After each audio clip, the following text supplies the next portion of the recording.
Hey everybody, I had to restart OBS. Hey Alice, how are you? Nice to see you. I had to restart OBS in order to get the iPad. I gotta point to the window, that's where the iPad is. I need to have an arrow up here that says iPad's over there. For some reason the iPad screen wasn't popping up. I hope everyone is having a beautiful Tuesday. I'm starting this a bit late. Had a bunch of errands to run today. Sad to say. But I'm working on the new sculpt. I started this with a bonus stream last night. Hey LJ.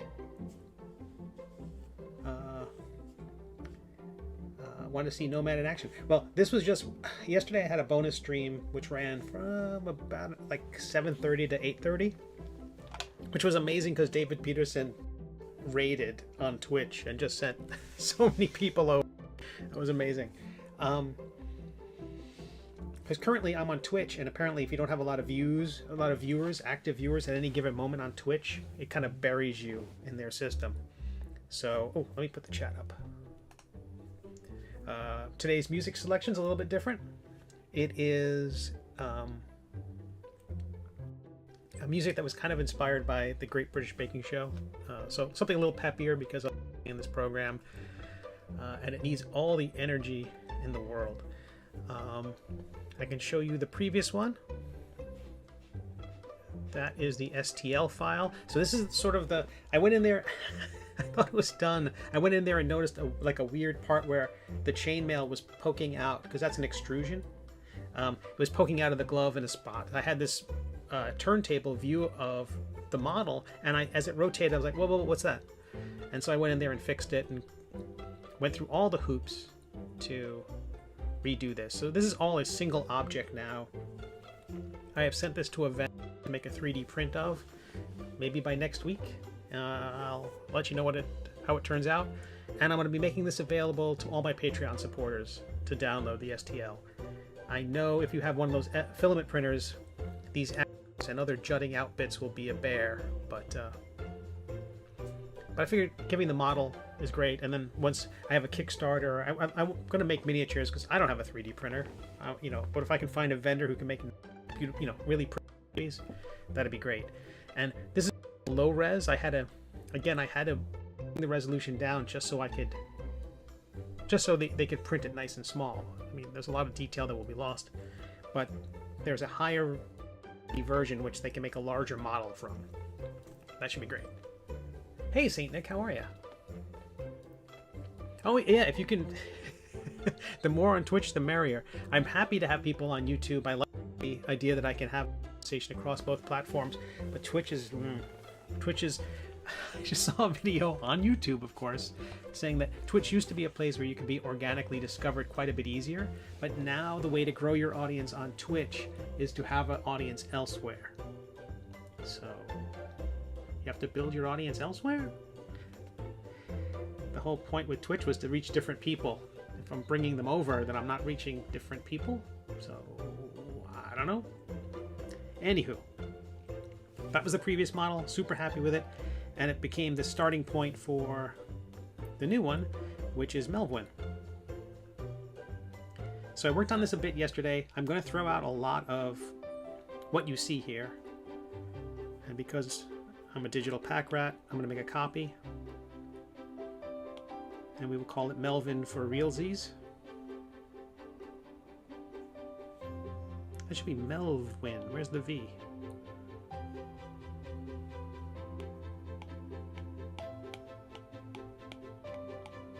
Melvwyn for realsies.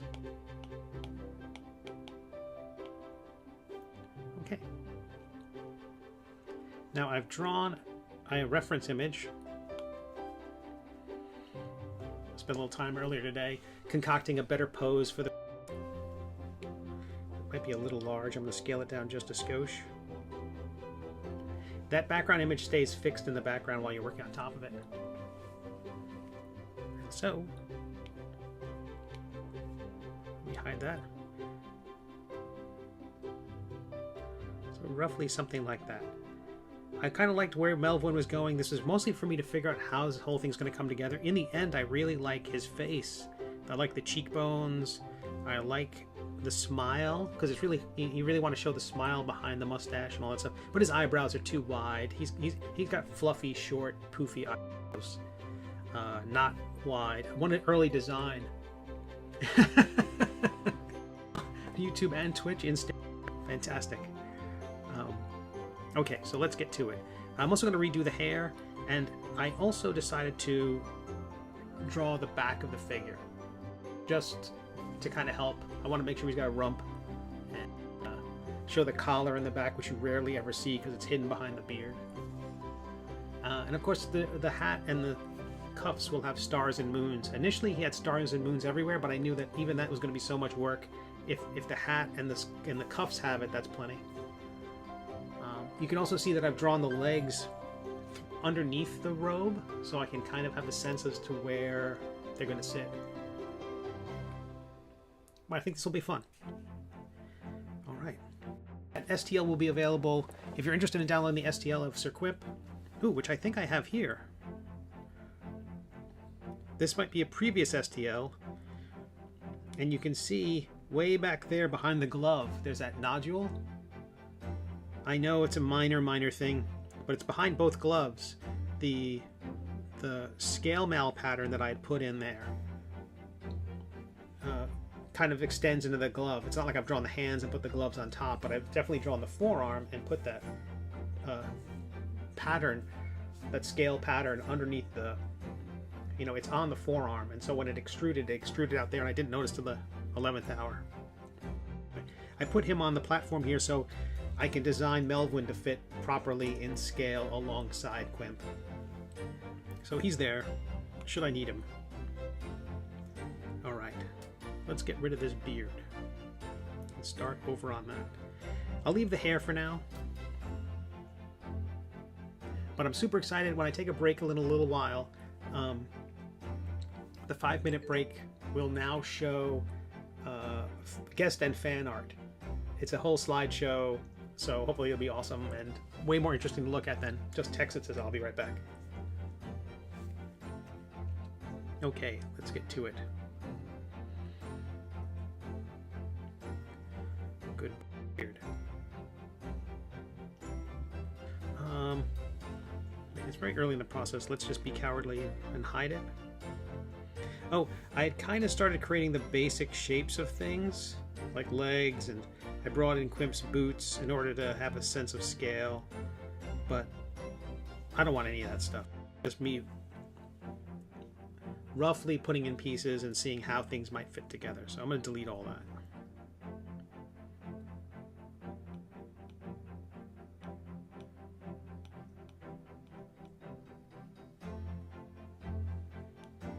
Keep Quimp's shoe because I like that as a reference.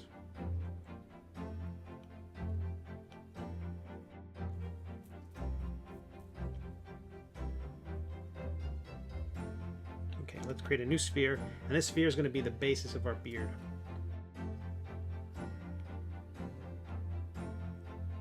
Hope everyone's having a lovely start to their February.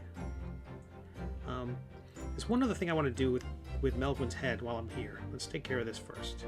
Select his face. Solo. I know he looks with a beard. Symmetry still on. I'm going to use the trim tool. Oop. And the lasso. I'm going to carve out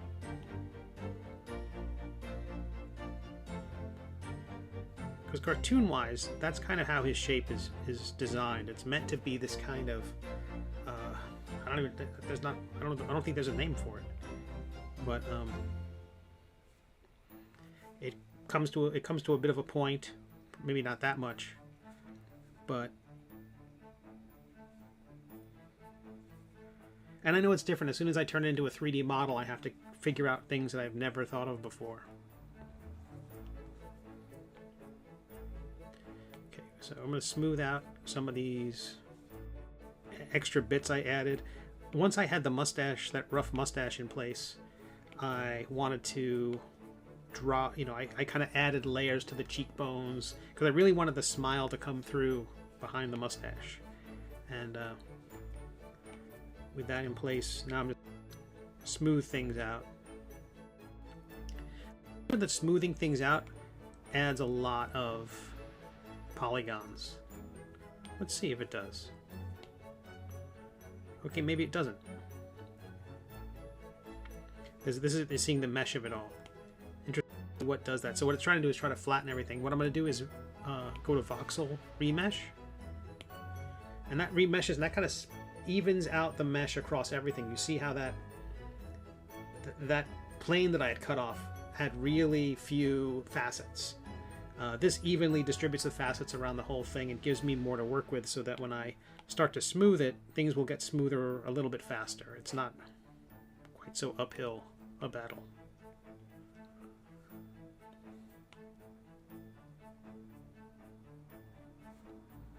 And I don't know what that was I was thinking about with his ear.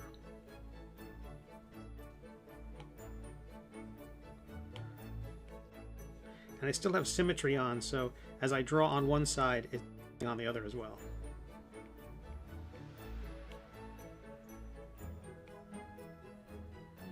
And when all this is done, I will then turn symmetry off, and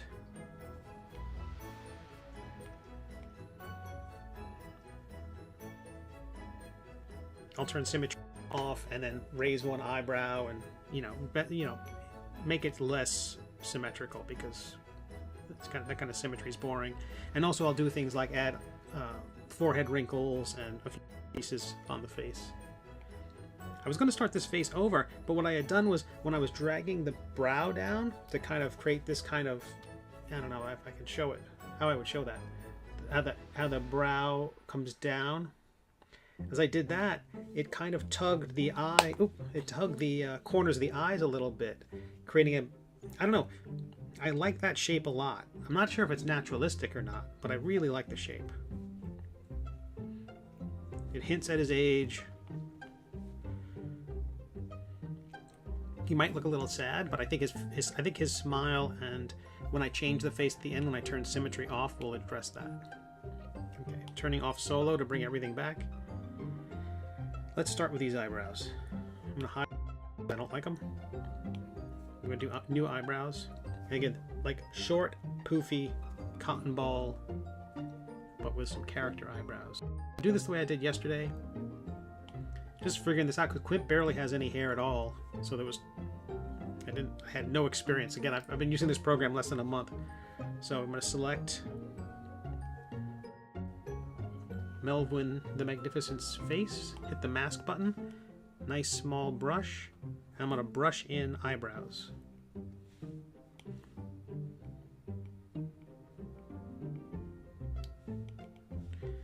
What I want is, I want to have just a little bit of space between them, a little bit of irregularity, and I'm going to use that.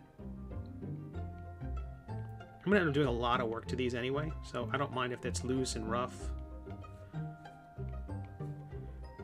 And I'm not an expert, so no matter what I do, it's going to be weird.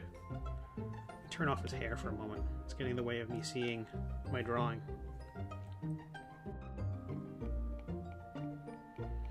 I didn't need to rely on the drawing Quimp as much. You'd think I know these characters by now, but the idea, just in a different environment, I don't really think about, this. I'm really good at having I try to be good about having spontaneity in the drawing, but having spontaneity in the 3D program is way different. So I'm gonna just trim that out a little bit. And now, using the mask tools, I'm going to extract. Have them stick out a little bit further. So what this does is, wherever you've drawn, it's just going to create a new object, just basically pushing out from the drawing and the mask. So if the drawing goes around a thing, it will create a band around it. So if you want to put a headband on a figure, for instance, you just draw a line around the head and extrude that out. And I use this. This is probably like the secret weapon in this program for doing all sorts of things. I use it for capes. When I put the stars and moons on his hat in a little while, I'm going to be drawing just those stars and moons and just pop them out. And then going back and adding stitching and things like that. How we do it. Alright. It's going to autosave, which tells me to sip a soda. increase the shell thickness, which is the distance it will pop forward. Cool. Now on my figure, if I hide that mesh, which is the eyebrows, every new extrusion's just called a mesh. That's the type of object it is. Using the mask tool, I'm going to clear the drawing off of the figure so those eyebrows vanish. The mask drawing of the eyebrows vanish. Using the smooth tool, not so much. The big old brush. I'm just going to go in there and smooth this mess out. Actually, undo that. I'm going to increase the. I'm going to remesh it. This is going to add facets. Way more than it started with. So when I smooth it, remember before I remeshed an area so that I would be able to smooth it more evenly? Similarly, it has to have at least a certain amount of fat in order for me to mesh it and to soften this now. Hey, how are you? Nice to see you. Hey, Tazari. Yeah, he looks weird without the hairless. It's just you don't normally know what's going on inside under the hat. He's only had the hat off once and he has a little bit of a man bun. I'm not going to draw that since it won't be part of the model. And I don't know why why I draw it and extrude this thing, because sometimes what I've been doing lately is using the inflate tool and hitting the object and it puffs the shape up a bit. That'll give me more to work with. And then what I'm going to do is carve out the shapes sort of like they are in the drawing. I'm going to turn the soften way up to kind of create a flattened top view. So far it just looks like cheese doodles. But that's a fine place to start. Can I move the reference? I can. How about that? Right, using the trim tool and the lasso, so everything I draw will be cut away.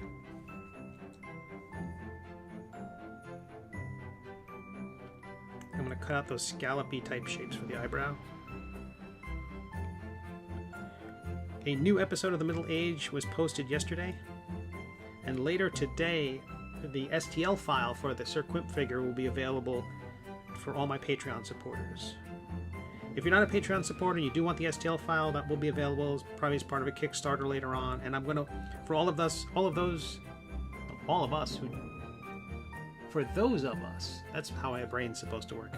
For those of us without 3D printers, I'm going to be working with a vendor to get them made so you can have them on the D&D table or on your shelf.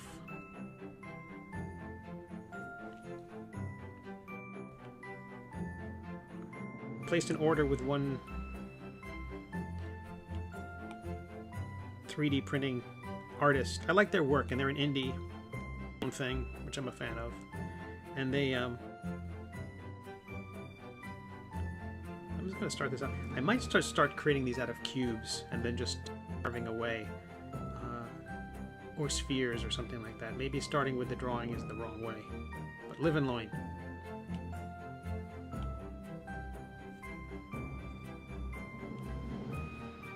Oops, too much.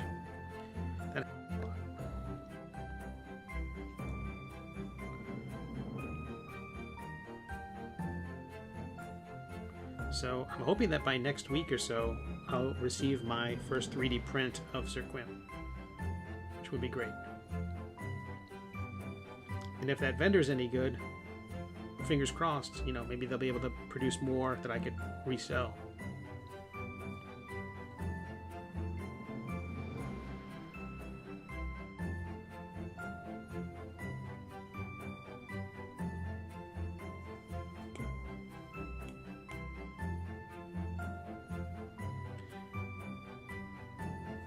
And I'm certain that if I were a pro at this, I would have like, oh, I know how to do this in 3 moves. But I am not a pro. I'm learning. And so I hope people are learning along with me. Anyone who's playing with this program. Again, the program's called Nomad Sculpt. And the drag button is right next to the soften button. So I spend a lot of time undoing unnecessary drags.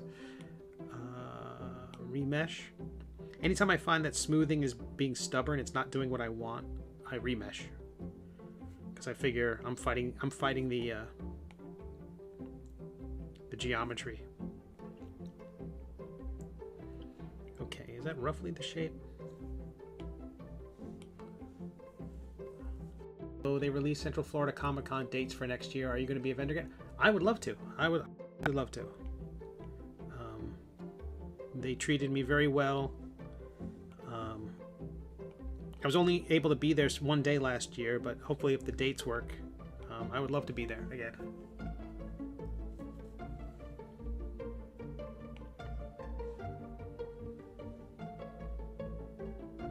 That was the Central Florida Comic-Con was the last show I had done before everything shut down in 2020.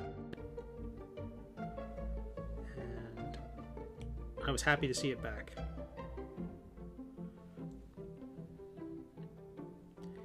I like them taking reasonable precautions as best they could. I just want everybody to be safe. And the tricky thing is just bringing in older guests.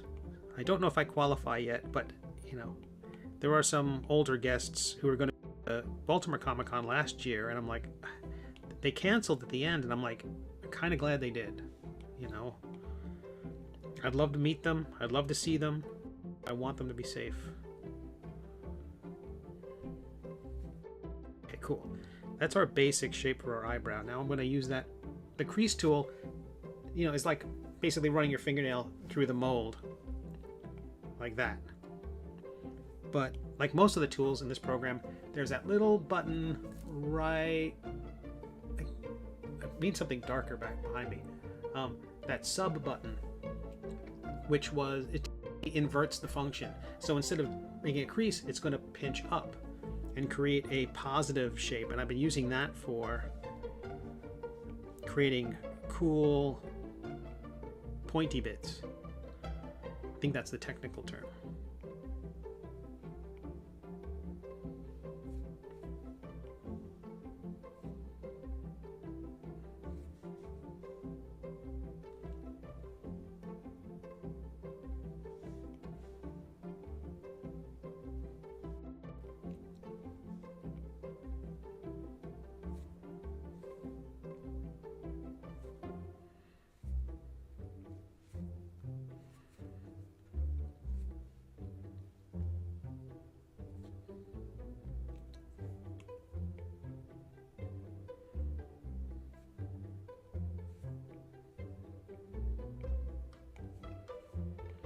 Just slightly softening it so hopefully it has less of a stair-steppy effect.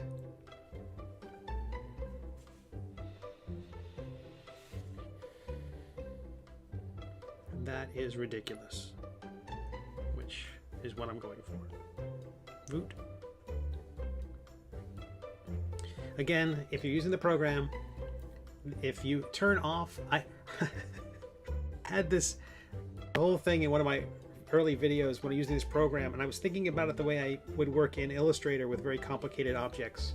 Like if it has many pieces to it, I would group them with another object that was way off the art board, the paste board, where so this all these complicated bits. Let's say I was doing a map, and these are all the rivers in the drawing. They could all be on their own, but sometimes that becomes problematic because sometimes you want something that's on this layer to be below something on overlapping something on the same layer. It gets complicated, especially in comic book lettering as well. I have like a word balloon layer and a secondary word layer, because if all the word balloons are on the same layer, it's hard to have word balloons overlap, especially if you're using line effects and things like that. Anyway, layer effects, I should have said. Anywho, so you take all the rivers, for instance, and you have blue box off on the side, and you group everything, all the rivers in that blue box. And so if you ever have to move all the rivers, you can grab the box and slide the whole group. It's pretty effective. I was doing that with this modeling program, not knowing, because I wanted to have the XYZ axes thing, and it turns out that's what that local button is, that little tiered thing. So if you're going to, for instance, let me show you by using a cube. Box, slide it off to the side. I'm going to rotate it. I'm going to extrude it in one direction so it's not a perfect cube. And I've moved it around. And if you click the local button, that's the orientation, the XYZ axis of that thing. So as I rotate that object, the XYZ of that object change. And so I can still go back at any moment and then just extend the width. Comparing that to turning local off, now you're talking about the global parameters. In this case, now when I stretch it, you see it's not pulling it along a single axis, it along the universe's axis. So having that local button is super key for moving things around. I find I turn the local feature off a lot, except if it's going to be something like the sword or something truly geometric that needs to stay something non-organic. Okay, that's my explanation. Again, I could be completely wrong. Believe it. Actually, saying it's. I believe it's in February next year. The Central Florida Comic-Con. That makes perfect sense. Shows in Florida should be in February. If you're going to bring people from out of state, they want to come to Florida in February. LJ writes, I definitely need more clutter on my art tables. A large quimp will have a place of honor. Oh, that's awesome. That's fantastic. Oh, and the model maker who's doing the mini, again, the mini's got to be the standard. But once that's done, they also make larger 3-inch models and things like that. And the price seems reasonable. So I'm going to give that a shot if the first one works. Am I going to do phosphonate in human form or dragon form? I think human form to start. I would love to do a dragon. I would love to do... I don't know... It would probably be so expensive to print. It might be prohibitive for anybody to get it. But I would love to do a full-size dragon. Especially with her armor. She has that specific... she has that specific lightning enhancing armor. That electricity weapon turns her breath weapon from fire to... This is getting the gamey talk of the that her normal fire attacks into electrical attacks. Even when she punches her sister in the cabin, I think it has a zack sound and then blue lightning effect to it. So I think it's just whatever form she's in, that armor gives her an electrical punch. Marcus, hello! Fantastic to see you. But I think phosphonate in form first for sure. Okay, so. I kind of like those eyebrows so far. They need more. They will get more work. I'm going to tweak them some more, but let's step back for a minute, clear my head on that, and that's ridiculous. That's fantastic. That is so dumb looking. I love it. Now this mustache I'm going to do again too. And I'm a coward. I'm going to hide it. Let me rename these eyebrows too.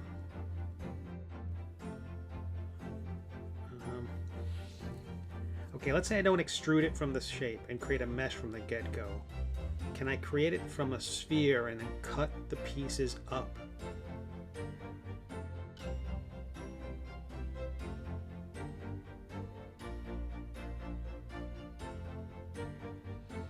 How do I create the raw material for that? What would a 3D modeler do? Let's see.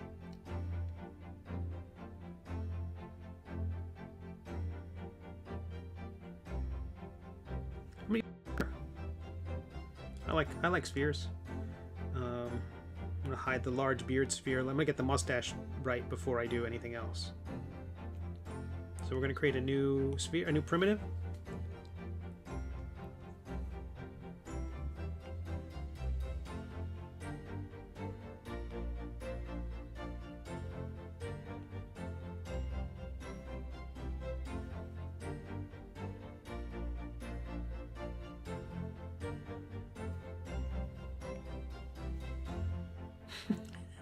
And we're done. All right, that's all I had to do. Why?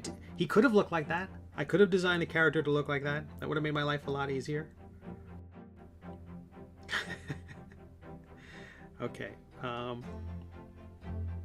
me stretch the shape out a little bit more.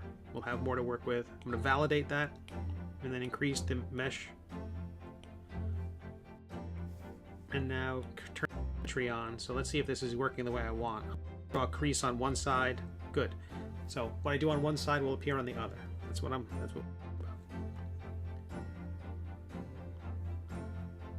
Using the trim tool, I'm going to start by putting out under the nose.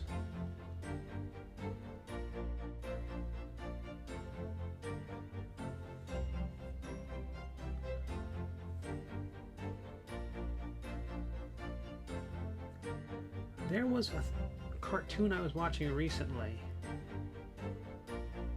Oh, it was the Ralph Bakshi's Lord of the Rings. And they draw the mustache of Boromir.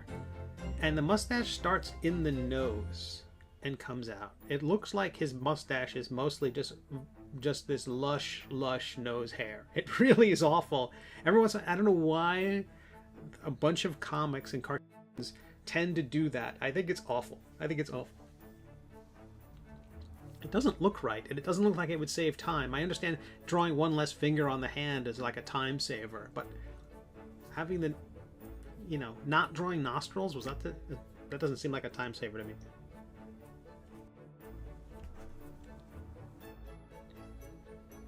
Okay, so it's a good rough. Let me move.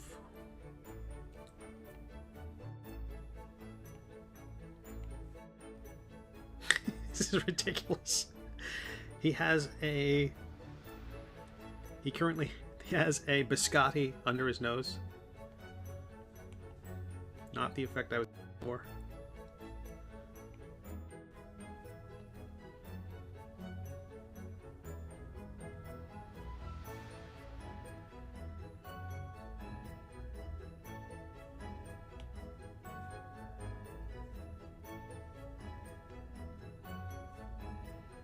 Alrighty. The trim tool.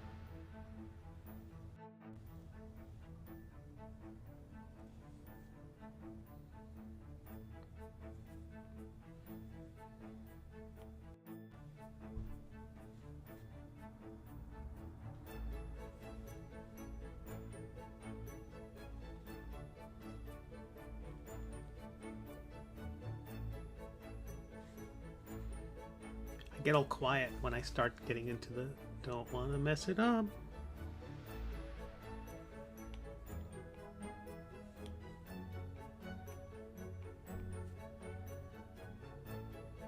Okay, I must just start smoothing this thing out. Again, this is just getting our starting point in place. And I think if I can figure out how to get this mustache to look okay, that will teach me a lot about how I can get the beard to work.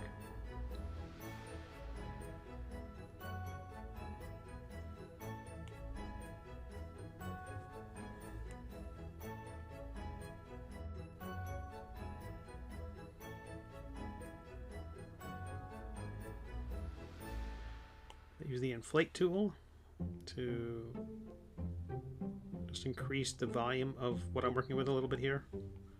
Give me more to work with before I start cutting.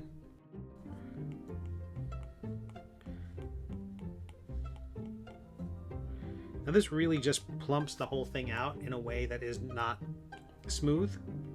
Again, I mentioned before that it's a great way to draw hands because you just don't expect the palms of hands to be smooth. You want all those lines, all that palm reading source material.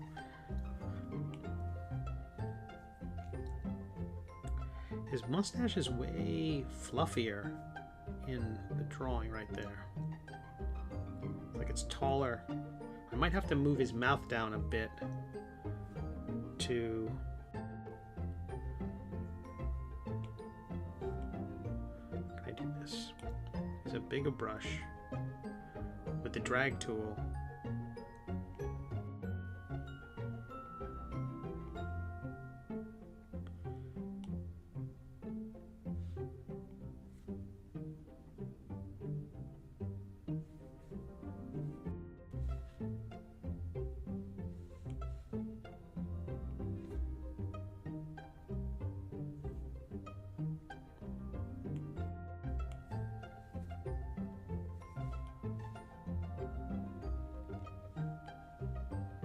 hollowing out the space in his mouth a bit.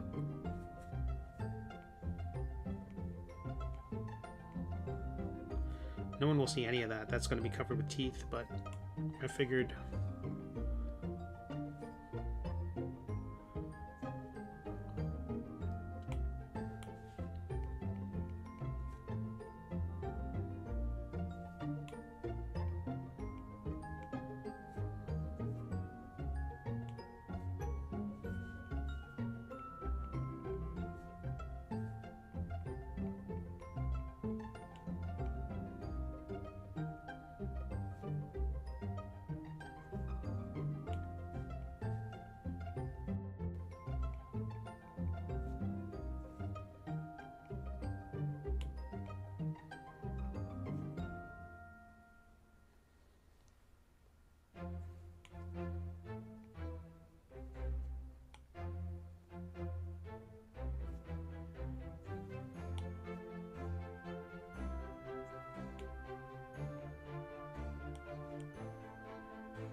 Hey, there's some spam. I haven't gotten to delete spam in a while.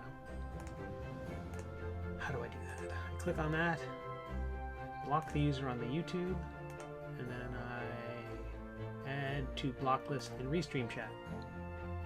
And it's gone. How about that? So, hello everybody. My name is Steve Conley. I'm a web cartoonist and have been for a god-awfully long time. My webcomic, The Middle Age, is free to read on WEBTOONs, Tapas, and GoComics, and my own website at middlecomic.com. I'm primarily a cartoonist who works digitally, although some pen and paper work. And recently I've been doing some 3D modeling in an effort to turn my characters into D&D minis. And that's what we're seeing here. This is my work in Nomad Sculpt, which is an app for the iPad, which is amazing for 15 bucks. And even a noob like me can put together some models. This is the second one I'm doing. It's the Wizard Melvwyn. And you can see the previous one I did here, Sir Quimp, who's the hero of our story. And so I'm currently working on the Wizard, and I don't know who I'm going to do next. It probably will be Phosphene, the dragon, or it might be the baby dragons. I think I want to do the baby dragons because as a cartoonist, I want to understand about how the baby dragons are built. I've drawn them a lot of times. They're kind of built, they're designed like cats. Physically they're a lot like cats, but there's certain things like where the wings connect. I kind of just fake it because as a drawing it can go anywhere, but I'd like to have a better understanding of the figures. Anywho, the latest episode, number 274 of The Middle Age, dropped yesterday. I love the reactions so far from people, specifically on WEBTOONs. I like there's some clues in the last few episodes, and people seem to be some red herrings. And what I do when I'm writing my story is I'll put some information out there. I'll drop some exposition, but at the same time I'm going to surround it with lights and flashing things to distract people from what I'm talking about. And ideally it's something that's important, but just it might hit you more viscerally. It's important emotionally, but not important to the plot. If I hit somebody with something emotionally, I can slip all this other stuff in there, and so far it's working really well. People have not called me out. Sometimes I think, oh, I'm just laying it on so thick that they're going to immediately pick up what I'm doing. Oops.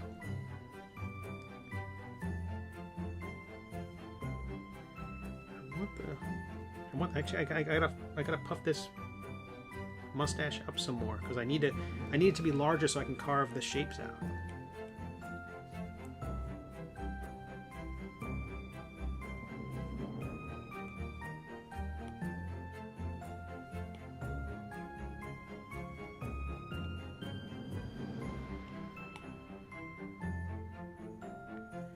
Okay. And I am working on some little D&D rules for these characters, like Melvwyn and Toxomancer. A lot of his wizardry comes from drink, and so I'm working on 5E rules for people who want to play an Intoximancer in their D&D campaign, or in their campaign of the world's most popular role-playing game. Oh, and hey, there's some spam. Restream, Twitch, and YouTube. You should see a little note there, but the thing below me is going to, because it assembles the comments from all the different sources, it shows it 3 times, but that's who I am. And if you want to check out my webcomic and my Patreon, that's how you do it.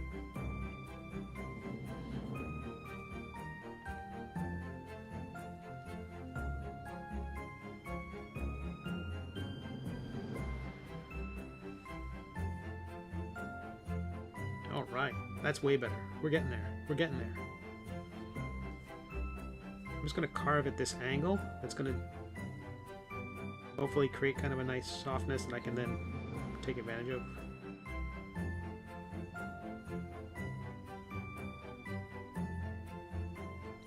In the drawing, the mustache comes to like a wispy point. I don't think that's fair to ask any 3D printer to try to do that. So I'm going to leave it a bit more chunky than that.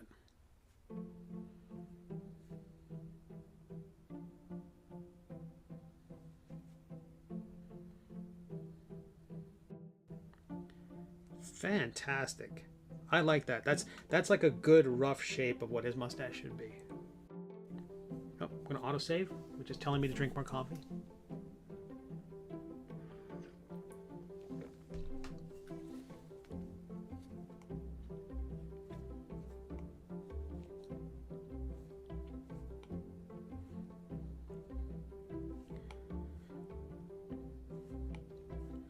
Sweet. Okay. So I'm going to remesh it one more time. Again, that spreads the facets across the whole thing, making smoothing and other things easier. I'm going to use the Crease Tool again, set to invert its function, so it doesn't do the thing it normally does. It's instead of digging it into it, it's going to add a peak where I draw this line, and I can't really zoom in to show you what I'm doing, but as I draw this line, you'll notice that there's a little red. Can I show it? See that little red line? It looks like a. The idea is there is a. When I move the pencil, it drags this other point behind it, and so my pencil can wiggle, but the dot is going to be less responsive as I drag that dot, and the dot, not the pencil point, is what's drawing this line, and you can change that setting, which they call lazy rope stabilizer. And if I make it nice and gigantic, as I draw, that will get longer, and you see that. I'll show you again. I'm going to just wiggle my pencil. That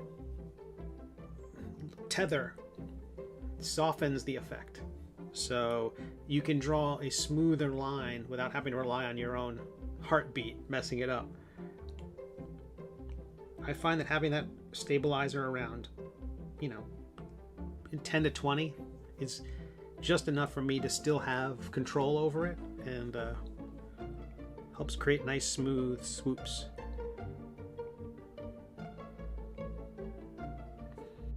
So I go over the line a couple times. That really increases the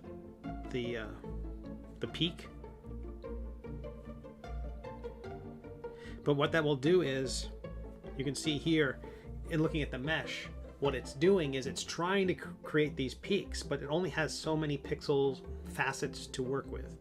And so when I go in and remesh the thing, suddenly it evens the chicken wire around the whole thing.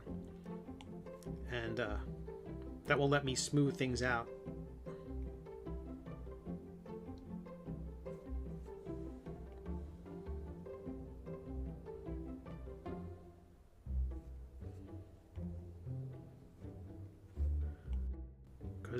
Because this part is not adding material. When you use the clay tool and the paint tool, those add material to the world. So on his chin, when I draw these clay on here, it's adding layer upon layer of new material. This thing is not doing that. Not adding. This is not. It's like, you see this. It's stretching it, but it's not messing up the geometry the same way.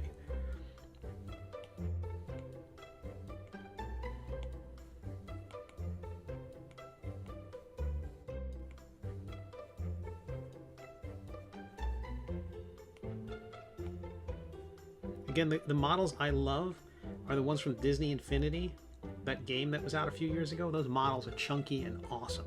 They are great. I've kept a few. I never got the Marvel ones which came out, which were really great. It's hard to see on these because you think of the Pixar characters as being well, they're already made. This is just like the model. This is just like what you'd see if you watch the movie, and really this isn't. This is an interpretation of the character, and he's got like a sharper chin. I mean, the brow is kind of, you know, his defining feature, so that's very similar. But those hands, they're like battering rams. It's very Jack Kirby in a lot of its musculature. So I love what they've done. It's a beautiful thing. That and the Weta Workshop mini epic line. Specifically, take a look at what they did for Lord of the Rings and Planet of the Apes. Lord of the Rings in particular, and then for Hobbit they made Radagast, and that is the one that is just gorgeous. It shows the wizard. The textures are beautiful. He's got his bag, and it looks fantastic. So all super inspiring to me. Again, I don't know what I'm doing, but that has never stopped me in my career. It won't stop me now. All right, so I've drawn in these peaks. Now what I'm going to do is I'm going to cheat a little bit and carve out a little bit more.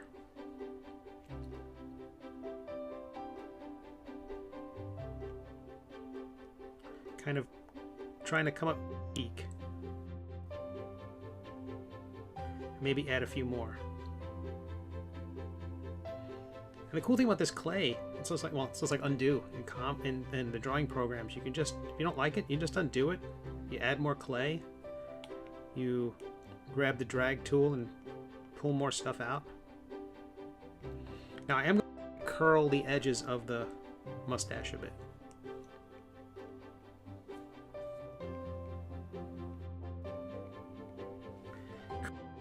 Anything, this material is so far for me very tricky. If there's a secret to it, I do not know what that is yet. I'm going to remesh, which all the time.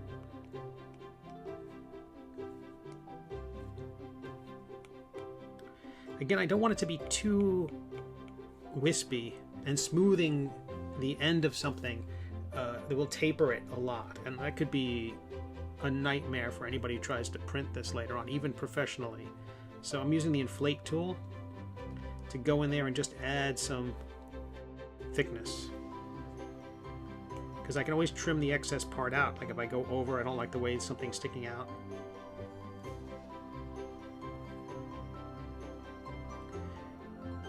But I was thinking about with these streams is there can be moments where I'm just like, you know, lost in thought, and that's not great television, especially given that you could be watching, you know, video games with the barbarian,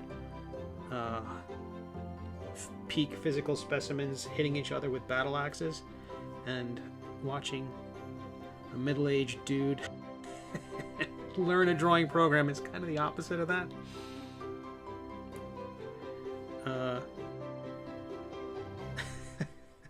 I think this is fantastic. This is so absurd.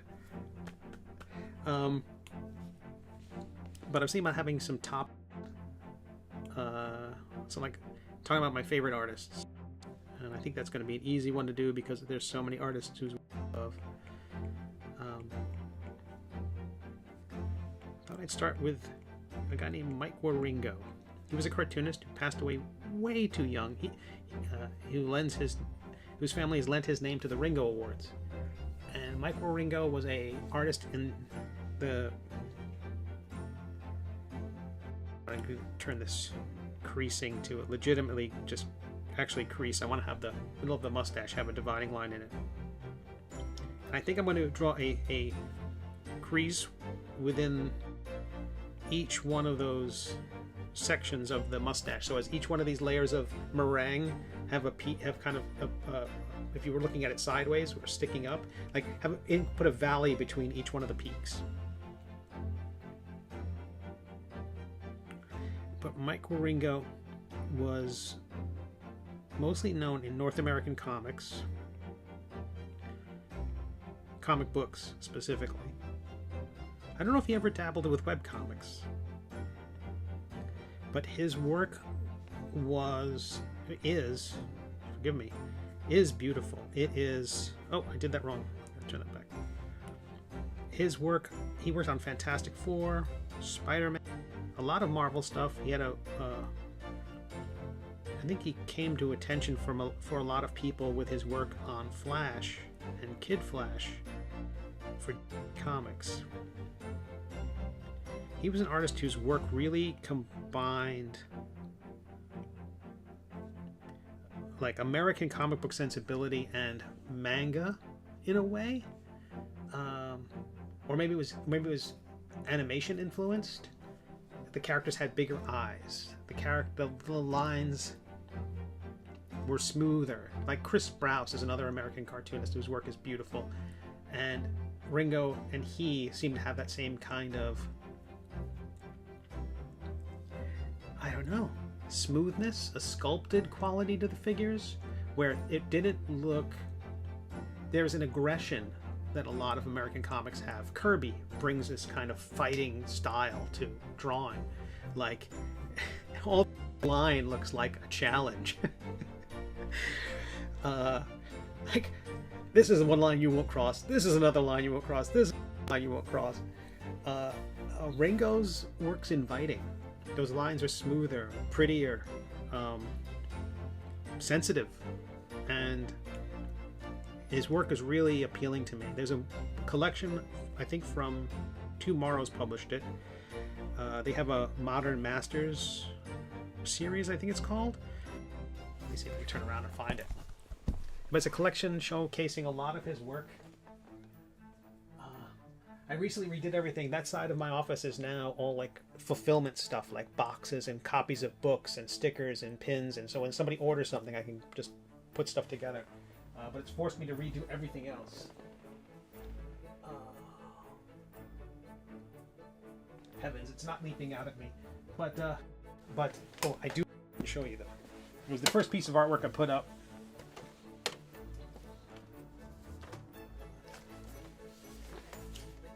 That's some of Mike's work. It was for a project he never published, that I think he'd wanted to publish, called The Saturn Kid. And yeah. Fantastic. Absolutely fantastic. Yeah. Anyway, Mike Wieringo, check out his comics if you can. His run on Fantastic Four was wonderful. He also worked on a book called Telos. He frequently collaborated with Todd DeZago. And they came up with Telos, which is a fantasy story.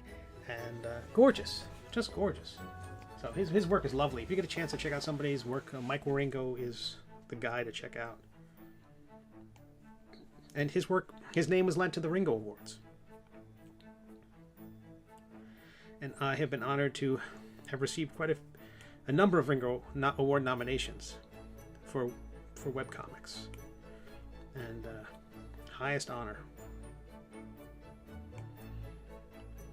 But Mike passed way too young.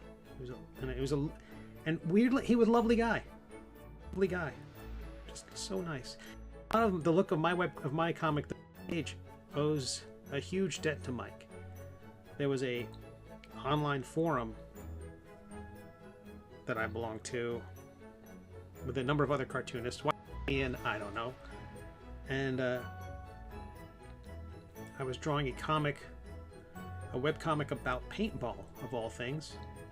I started playing paintball and thought, oh, this would be a comic. This is a setting for a comic. And the tricky thing about paintball is if you're playing it for real, you have to wear a helmet, a face mask, because the paint is really flying at crazy speeds. And that's really hard with cartooning because you want to make sure the characters are recognizable, and how do you make them recognizable underneath a helmet? And that got me really changing the shape of the characters' heads to the point where, like, one was like a diamond-shaped head with a mask, one was a shape. So basically, each basic geometric shape became one of the basic shapes of the main characters with a mask on it. And so it was real easy to say, okay, diamond, road cone, and Sir Quimp is absolutely based on one of those designs. And when I showed the group of cartoonists, Mike said, you know, Steve, you've stumbled onto a great new style. Okay, do what, you know? It took me years to take it to heart. It was more like this thing. This is a style. I want to draw like you, Mike. I don't want to draw like me. It took me a long time to go, oh, I should draw like me. For good or ill.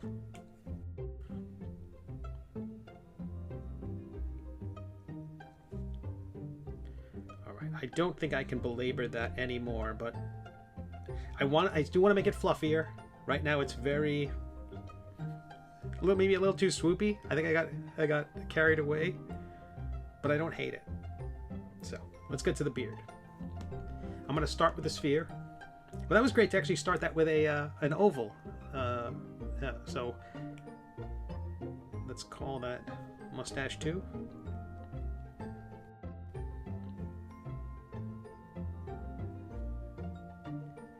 Sphere. This is going to be a tricky bit because it's got to come up. It's got to come from sideburns. It'd probably extend up into the hairline. When it comes out of the face, it's got to kind of swoop out from the lips. Like, they can't be right. I think if I were doing what, Brian Blessed, like, or Nick Offerman, the sphere could probably go right up to the nose, and the mouth is just this slot in it. But I think with the Wizard, it's got to poof out. And oh, take a sip.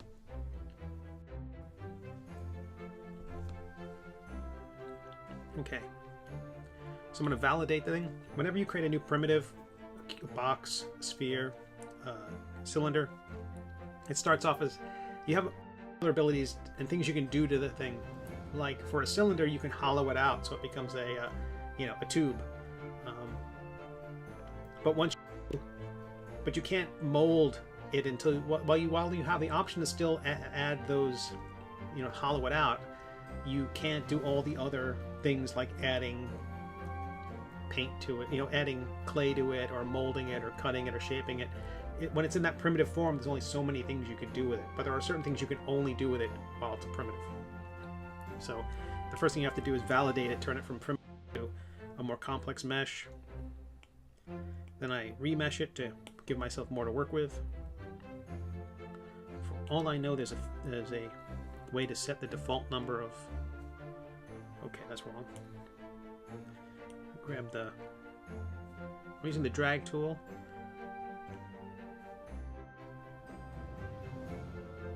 And we're done. I'm changing it. We're making just a hippity hop. Anybody remembers? That was this weird inflatable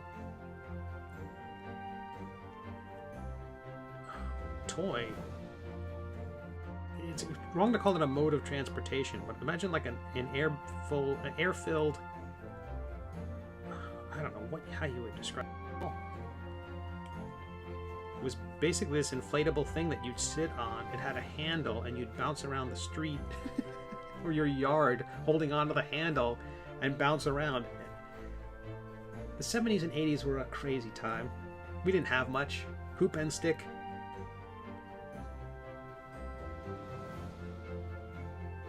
Oh, what happened there? That's weird and not at all intended. I still have symmetry on. For all I know, it's doing something with that. Better. Because in the end, it has to kind of flow out and fit over the belly.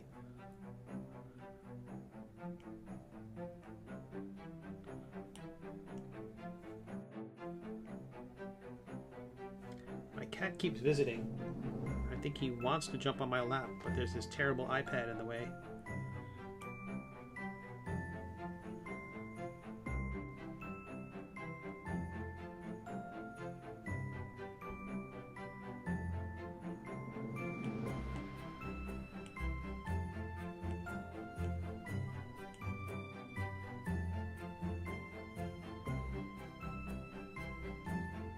Hide Quimp's boot.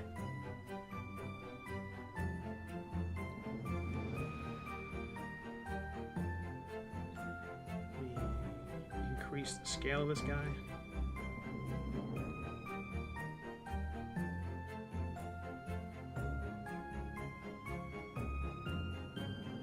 His ears might be the wrong size, but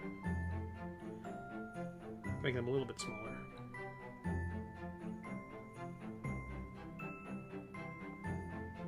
Roughly enough of the beard to work with. It just has to plume out. I wanted to. The side view of Melvwyn should look like a half moon, be evocative of a half moon. It doesn't have to be perfect. So I'm going to use the trim tool just to shave off bits of this thing.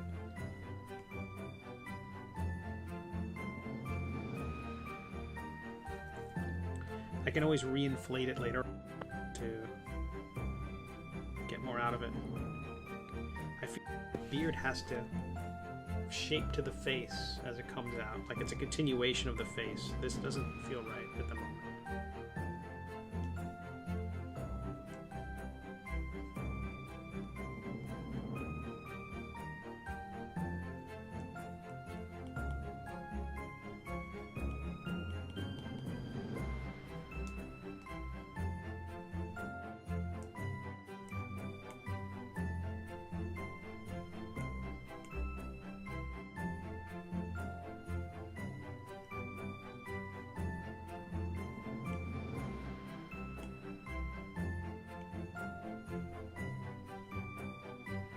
So the program's super stable. I've only seen it crash once. It crashed when I was attempting to take an STL. So STL is a file format that's kind of the generic. It's the EPS format of 3D models. Printers, it's easy for a printer to deal with it. It's kind of this generic. Maybe it's the PDF of 3D models. But given this program isn't really designed for creating low polygon stuff,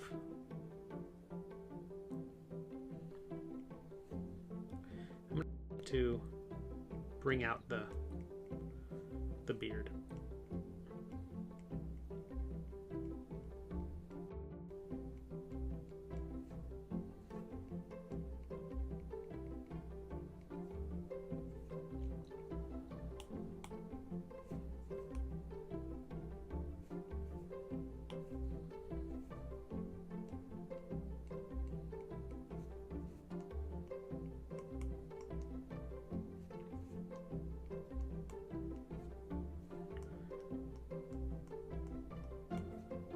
Remesh this thing.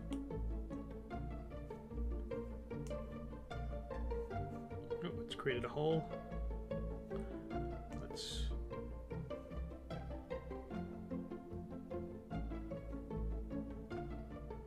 trim that garbage out of there.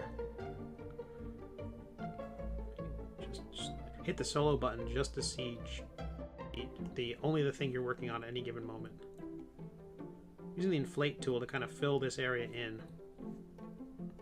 Like a lot of this part's going to be under the model, and if it can anchor to the rest of the model, the 3D printer folks love that sort of thing. It's less for them to have to worry about and figure out.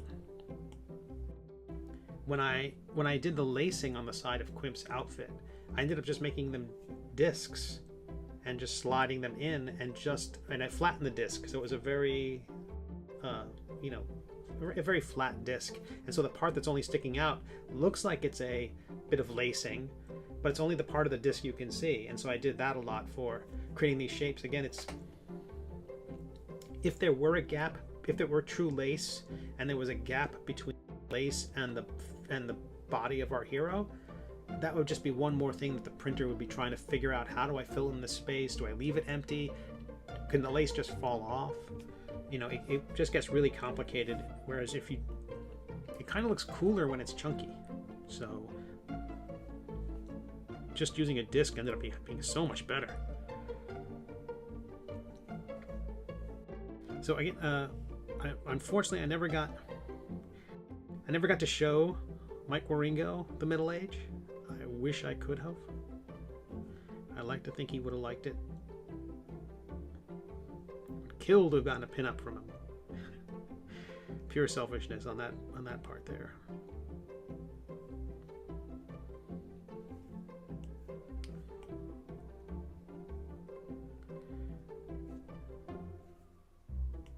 And just, you know, if I had more time to tell him how awesome he was. That's all.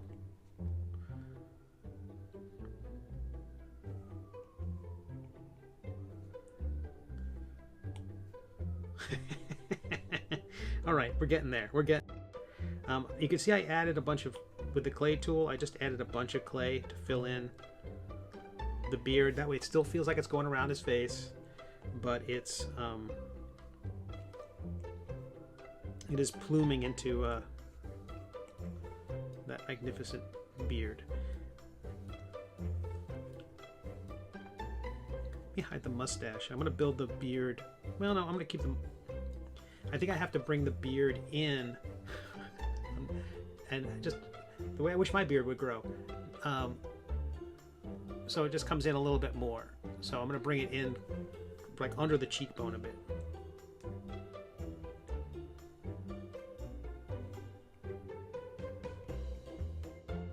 Oops. The cool thing about Nomad Sculpt is you can only edit the thing that's selected. That's a good safety feature. And if you double click on something, where is it? How is it? There's some feature I gotta figure it out that sometimes it'll jump to that position. Of course, I thought that's what it did, but I also found out that there's a double click. The default, if you're using the program, is if you double tap the pencil, it will switch from the positive to the negative aspect of the tool. So instead of building up clay, it will subtract clay. Instead of adding a crease, instead of inserting a crease, it will suddenly create a peak. But you can turn that off. I kept doing that all the time, accidentally inverting the function of the thing I'm doing. Real pain in the tush. In the end, the beard will not be symmetrical, so I'm going to have to turn off the symmetry at some point and slide it off to one side or the other.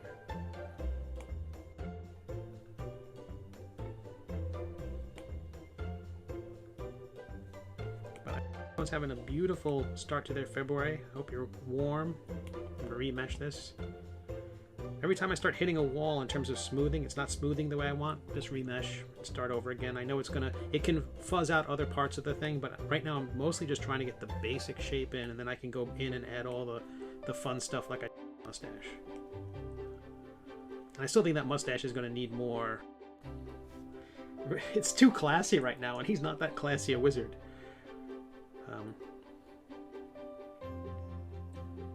Okay. I am going to hit that little cube up in the upper right corner. You see that's got the red. It's kind of moving right now. If you press your finger on that or the pencil on that, you can rotate the screen that way. But if you just click once on the front, it'll line up your thing perfectly. Turn off the symmetry is your new method. Hey David, how are you?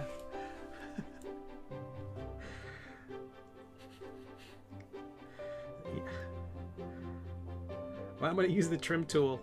And I'm going to just carve out, I'm going to carve out that part of the beard, creating the illusion that I know what I'm doing.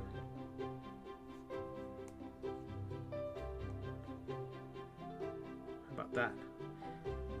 It's not apparent in the drawing, but every time I draw him in the comic, I kind of show the sides of the mouth and let the beard come up. This is mostly based on David Peterson's beard, as aficionados could tell you. Yes, exactly.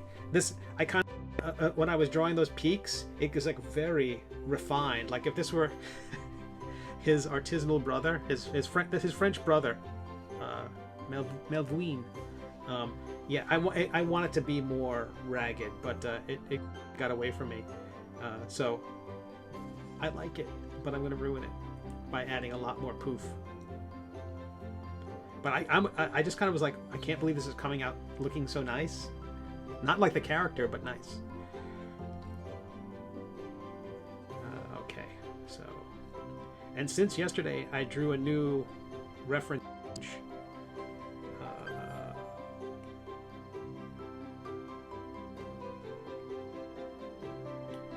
And a little bit of the back. And also, I just cut out from the comic strip his tankard, so I can draw that. The idea was that it was the tail of the dragon that would wrap around and create this metal dragon, and create the container for his wizardly drink.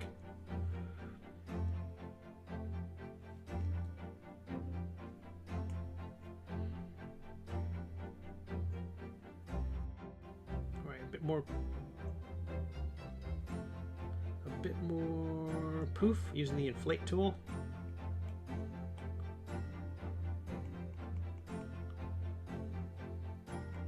I think I wanted to just where the line, where it hits the must, I want it to shoot out. So I want it to be, I'm gonna use the trim tool. I'm gonna cut the thing.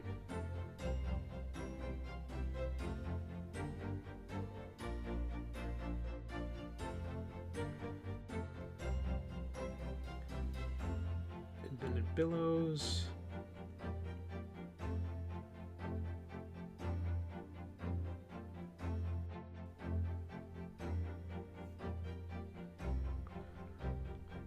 I'm going to shave off more. Actually, no, I'm going to use the smooth tool and just make it cloudy that way.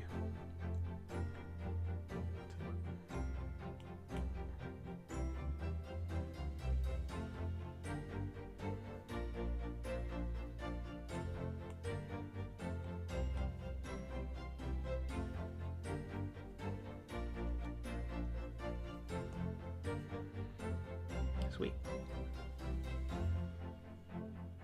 All right, let me turn off. Ooh. Autosave means take a drink.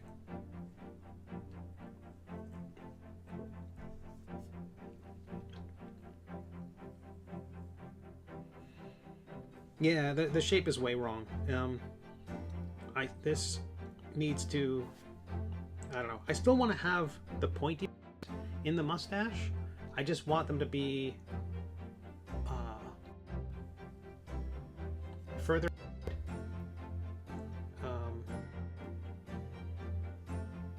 And the artwork, the original artwork, I think I'd feel better if it was more that it had the general shape of a cloud, but still came to like meringue. I wanted to feel like it came out of a tube. It was piping this in 3D. But I also don't want it to feel like a long hair that gets pulled all the way to the edge or something like that. So not thrilled. That's why I'm back burner it for now. But I think the rest of the beard, and it might be a case where if I can get the beard right, then I'll make the mustache match the beard, if you know what I mean.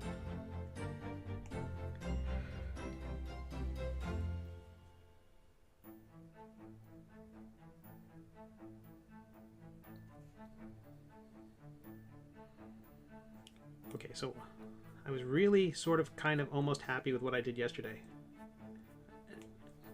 I might add a few more qualifiers to that.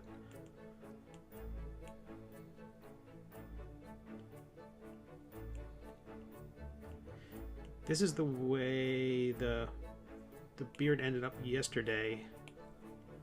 Turn off this one. On view mode. Don't show the thing that's selected. You know, it's just roughly that. I'm just kind of like, so I know I could do an octopus, but I think just the general concept, what I did was I drew on the beard and then extruded those bits, and that created the effect. And I think a good starting point for some of the, like, basically have some like material falling off from underneath the lip.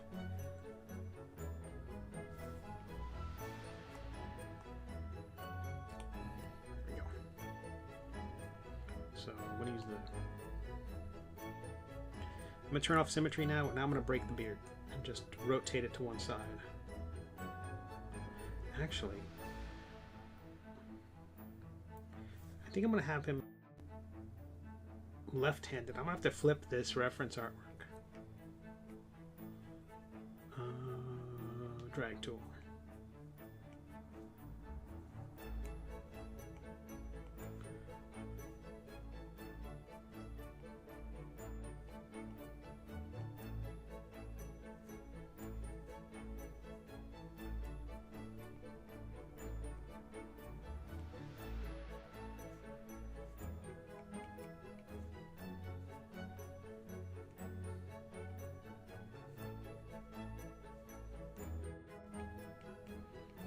But I've placed an order for 3 of Sir Quimp. I'm excited to see how that turns out.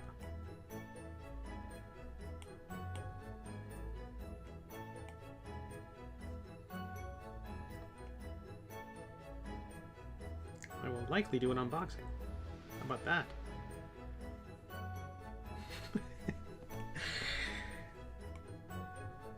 It'll be a special episode of Old Man Opens Mail.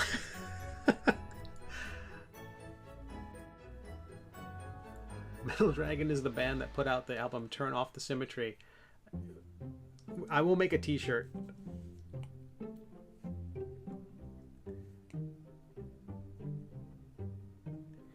And like, I know a lot of people like Metal Dragon's early stuff.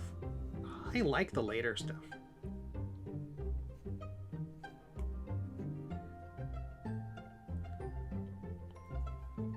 Okay, so using the mask tool and a very small brush, I'm going to zoom in.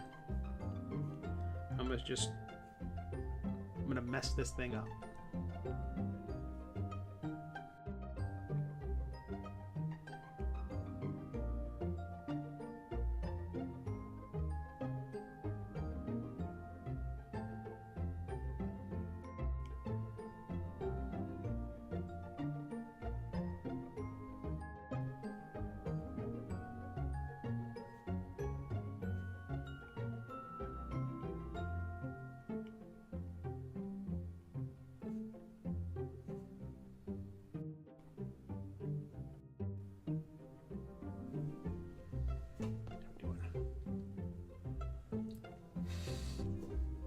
That's actually a good idea.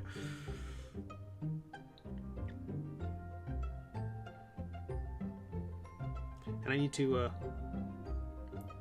do minis of the landmarks. There's a scene where we first meet Bob. I think I'm going to do a miniature of the little malevolent teddy bear looking dude named Bob and have him, when we first see him, he came out of a joke where it was like you have one of those road signs or one of those signposts where it has, you know, 50 miles to Toledo or 300 miles to Toledo, like they had in MASH, or just any landmark where it shows all the distances to all the various places. And I had one and it was like this way to Id and all the various comic strip locations. I even had like Boneville and I want to say Chagrin Falls, which I think people think that may be where Calvin and Hobbes takes place.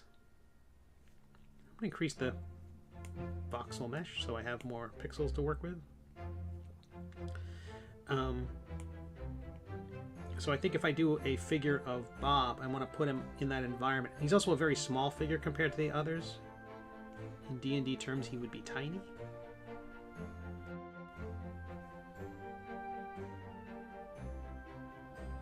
Yeah, by increasing the number of facets, it totally sharpened the line here.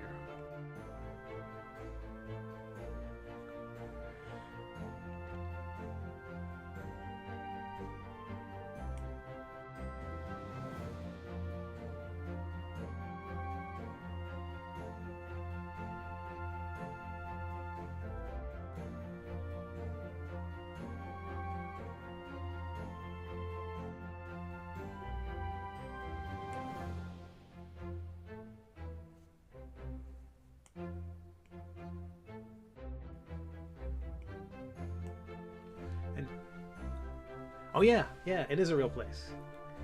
And that's, I think that's where Watterson is from himself.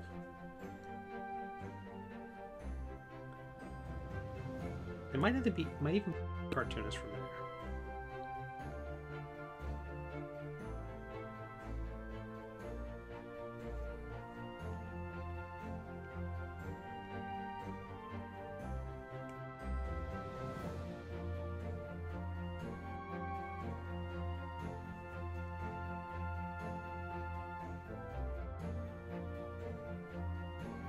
But what I like about Chagrin Falls is it just sounds like it shouldn't be a real place. It sounds magical.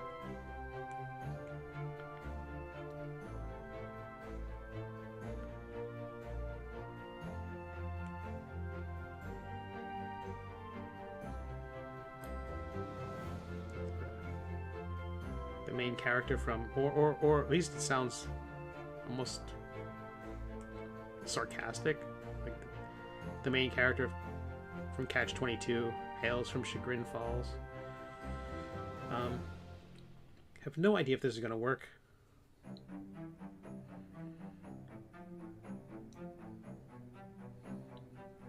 Not sold on the shape at all, but we'll extrude it and see what happens. Bring it down a bit to 3-ish.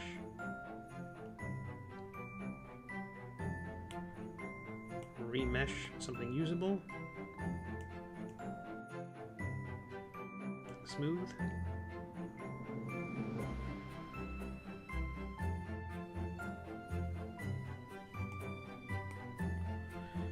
It's always weird when symmetry's on and the thing is asymmetrical.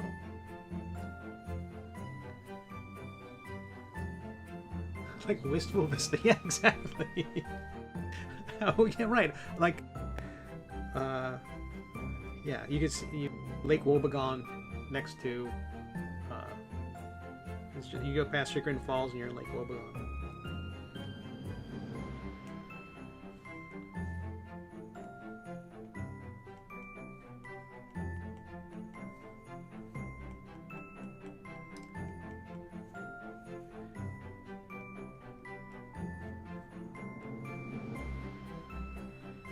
Select that and remove the mask. I don't know if I like it. I don't think I like it. Fun. It's a neat idea. I don't... Because I'd be better off just building shapes up without trying to do anything that... I did something similar with the hair, and I kind of like what it did with volume, but... Hair volume... It was flowing. He had like a Clairol kind of thing. I was trying to get Clairol to sponsor my webcomic. Okay, fine. It was all my attempt to have product placement in my webcomic. I still think I want to do something that... No. Let's cowardly duplicate the shape. And I'm just going to start using the Crease Tool and drawing in texture. See what happens. Set the intensity way up.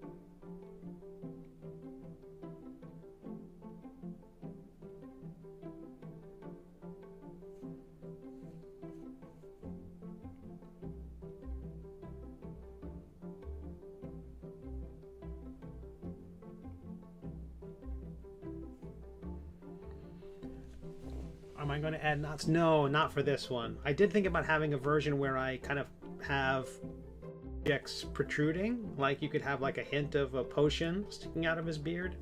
And I still might do that, but that would be the extent of it. Just a little hint of a of a flask or something. But since I put the drink in his hand, I thought that would be enough.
I'm like all in the zone right now, and I have no idea if I hate this or not. I don't want it to turn into a brain. Although, why does his beard look like a brain? Well, I really wanted to make him look like he's a smart wizard, and so that's why I intentionally made it a brain. It's all part of my master plan. It's not because I'm making this stuff up as I go. No, no, no, no. Or that I just thought it looked okay. Why does it look like that? Well, there was this deadline, and I hit that deadline.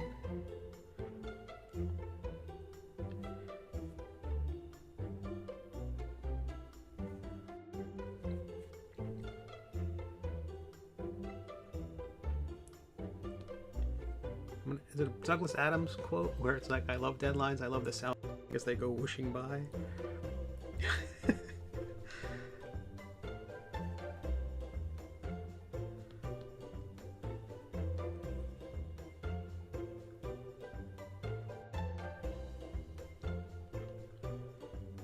Save this where it stands at the moment. Save Melvwyn for realsies. Yes. All right. It is 5:51 East Coast time. I'm going to take a quick break. This is going to be my new little 5-minute quick break, and I put together what I hope is going to be a video with some guest and fan art that folks have contributed, so it's way more interesting than just a placeholder graphic. So maybe it'll work. I'll see everybody in 5 minutes. Thank you all so much for being here. You're fantastic.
Hey folks, and we're back.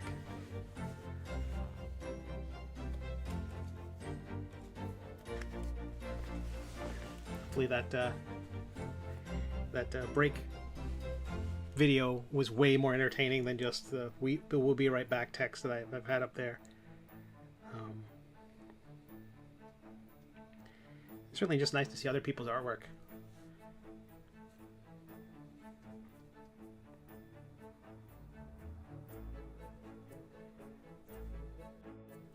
I'm going to remesh this, even everything out, kind of undo a lot of the damage I've done to it.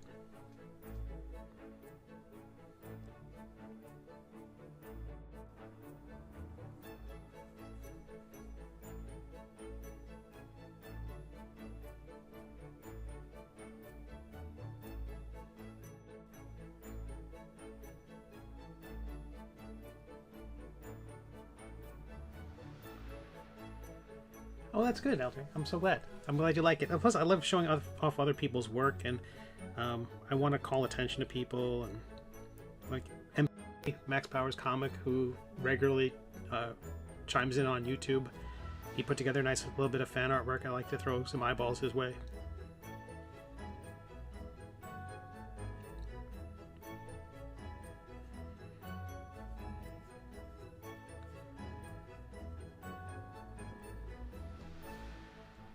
This is ridiculous. I'm not sure if I'm going to stick with this thing, but so far I don't hate it, which is my gold standard for anything.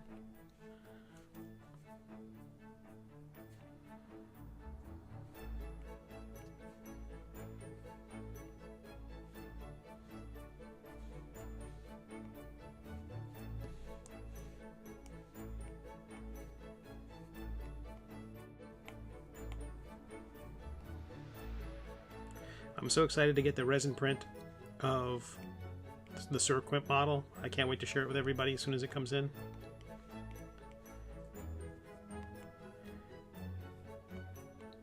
The resin printers are really challenging as a fan because they're just dangerous. You need a lot of ventilation for them.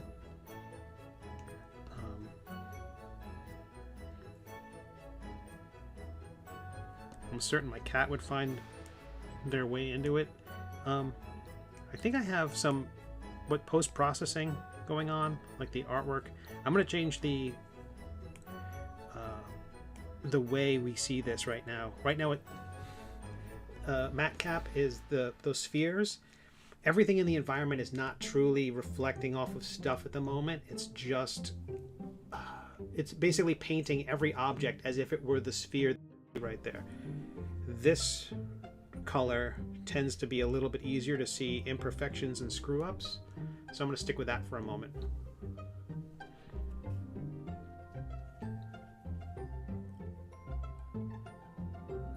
Crease Tool, stick with that for a minute.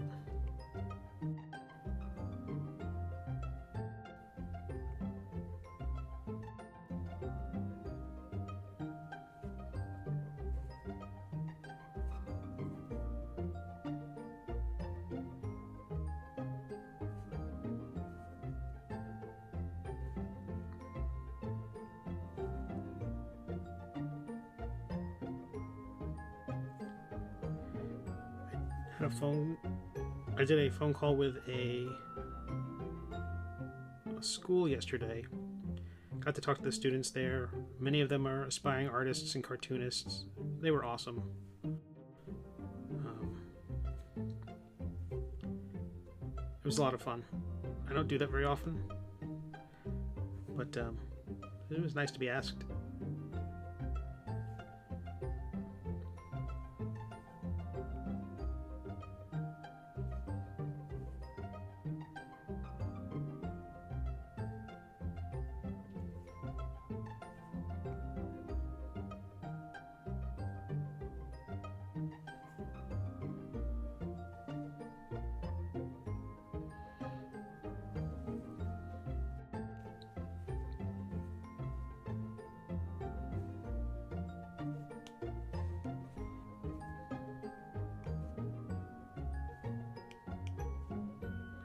And the hope with that short video that I had, that little intermission video, I'm going to do more, and it won't just be the artwork. I want to have something like a basic introduction to what the Middle Age is. I want to talk briefly about the Patreon, so that people who don't know anything about me and the Middle Age will get a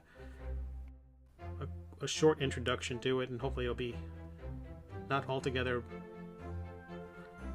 awful. I'm thinking about, kind of inspired by the videos they have for Critical Role, which really don't matter as much. It used to would just show the whole thing. They would actually take like a 20-minute break. It wasn't pre-filmed, I think, but now the whole thing is filmed ahead of time. I think that's what it is. I think since the pandemic, they've been filming their episodes in advance.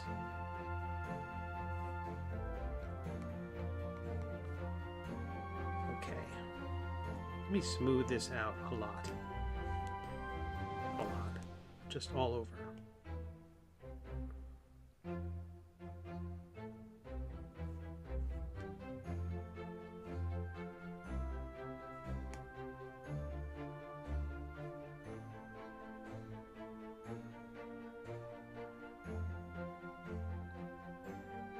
That's ridiculous.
I could further ruin that as we go along. Think about that for a while, see if I like it or hate it. I kind of think it's fun. It's kind of weird, but I don't hate it.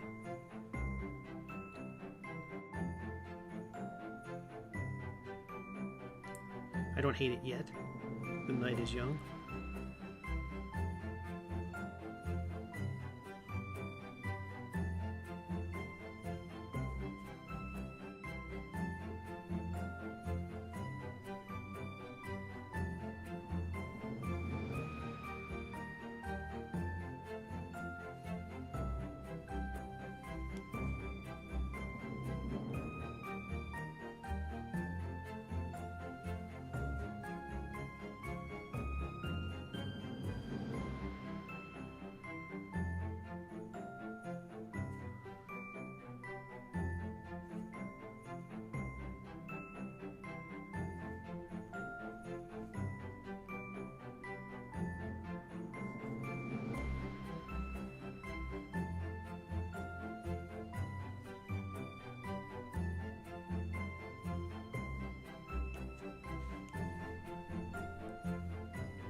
So I didn't get to go to Ren Fair this year.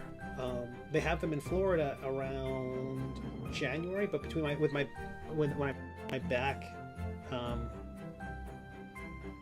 if there's still a chance to go to one, I think I might try to squeeze an impromptu ad for the Middle Age, just shoot something in that environment. I was gonna say that stupid environment, but it's so part of the Middle Age and part of me. That I mean stupid in the most loving sense.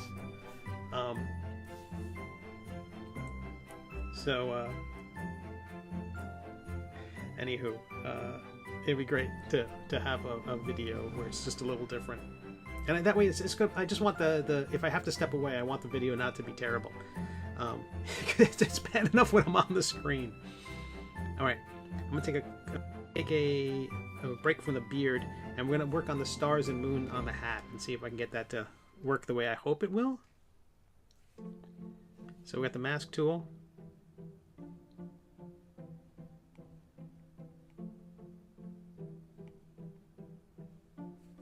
Did I get that any sharper? 10 is the smallest radius. How about that? Tell you what, I'm gonna undo and I'm gonna remesh the hat to get more pixels going on.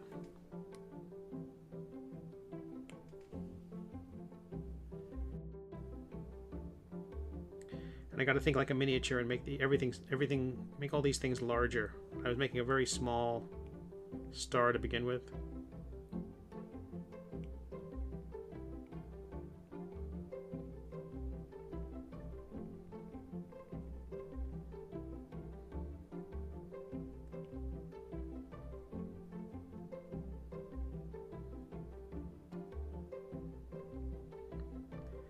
Certain there's a stamp I could make and just stamp the star on,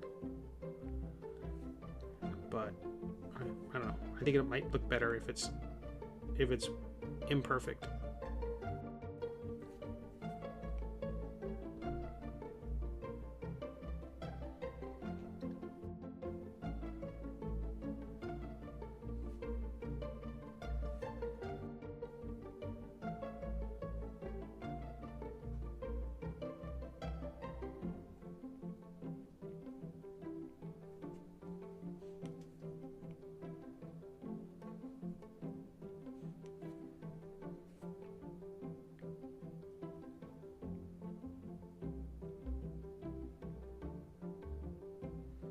There's another cartoonist who's a big influence on me. More and more is an artist named Frank Bellamy and Frank Hampson, two artists who worked on a comic called Dan Dare, which it's sci-fi, but in terms of their approach to rendering their worlds and the aliens and their environment, very cartoony, yet rendered consistently in maybe too rich, kind of like the way I draw mine. Like unnecessary amounts of color and detail, all point I think of trying to make it feel like a place, like it's authentic, even if the cartooning style would tell you completely the opposite story.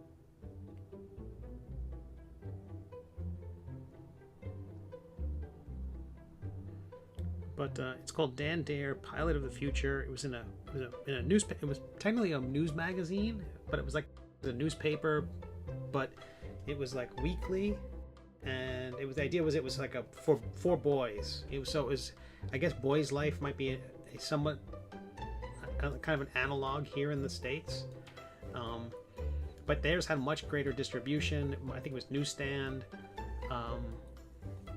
A weekly newspaper, basically a comic section and other stuff, and Dan Dare I think was on the cover. It was like a Sunday comic, multiple pages in each episode, in each issue I believe, like I think two pages maybe. There seems to be a lot of splash pages in the collections I've seen, I don't know if it was consistent throughout the entire run of the story, but beautifully rendered. A whole lot of care was put into it. I'll tell you what, in the comic I have the symbols wrapping around the hat, like as if the patches that these things are sewn on, but they kind of go around. So I'm gonna continue that here in this model. I don't know if it'll look good or not, but I don't know if it looks good in the comic. That's never slowed me down. I didn't hollow out the hat. Again, I was thinking about the 3D modeling, the printers, and all that stuff. Like if I hollowed it out, that would be one more thing for them to think about. I'm not punching any holes in the hat in the model, so there's no point in hollowing it out for my purposes. So I just treated it like a large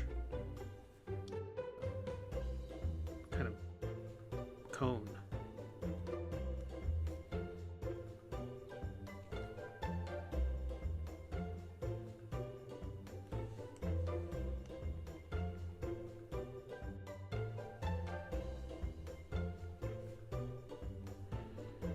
Sweet.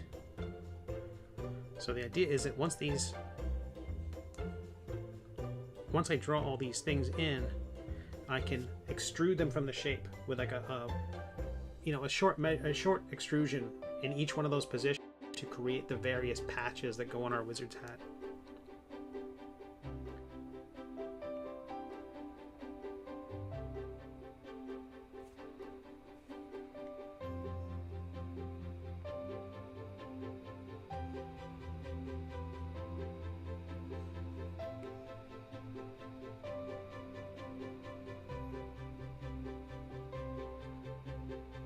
But if you take a look at the work of Frank Hampson and Frank Bellamy, who I think picked up the mantle after a while.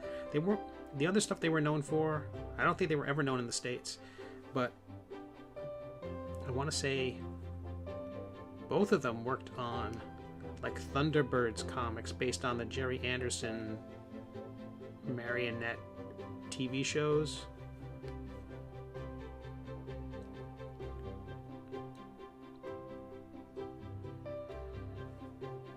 Again, that's kind of weird because again, they was like they're real things, but real, and that kind of fit with what they were doing with Dan Dare. It has a weird authenticity.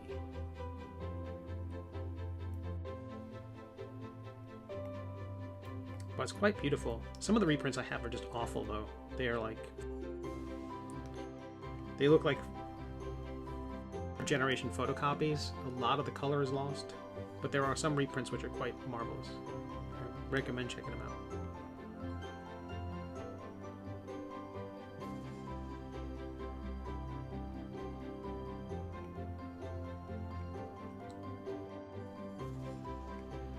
My favorite cartoonist probably changes on whatever I'm looking at, because the usual suspects are Alex Toth,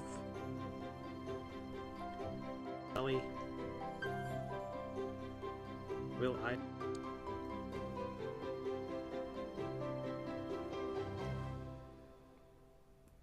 All for different reasons usually. Richard Thompson. Nobody's funnier. Nobody are funnier than that. I don't think.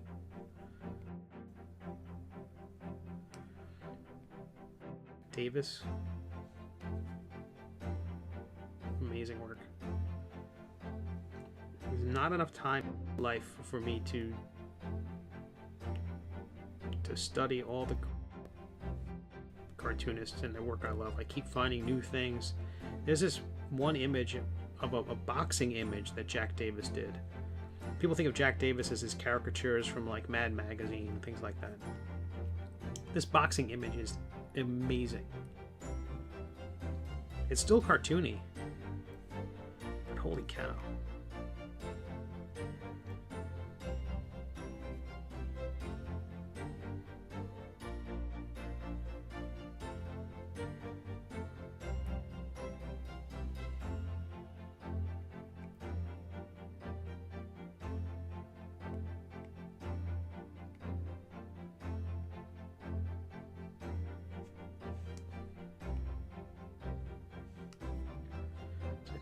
I think the conventions I'm looking at doing this year are, so far, the Baltimore Comic Con, possibly the South Carolina Comic Con, the SC Comic Con.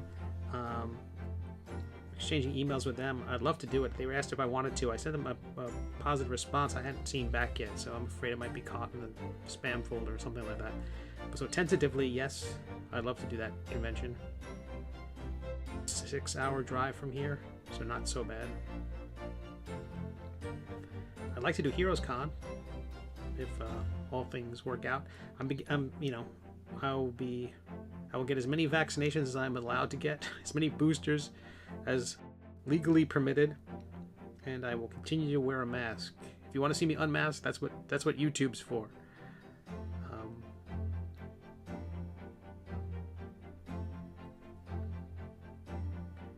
There's a photograph from Deland comic book and toy did a couple of weeks back, and some of the guests said, "Oh, let's get a photograph together." Okay, cool. I get there and for the photograph they all pull their mask down, and I'm like, "Oh, come on, guys." So it's a photograph of 4 of us, and I'm the one wearing a mask.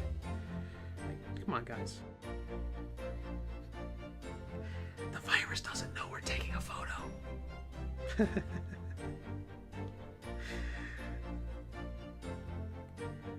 And I'm like, but I kept my mask on. I was, you know, just eyeballing it. I think I would be in the half percentile. I would be in the 50 percentile group of that in the photograph with the fewest number of comorbidities.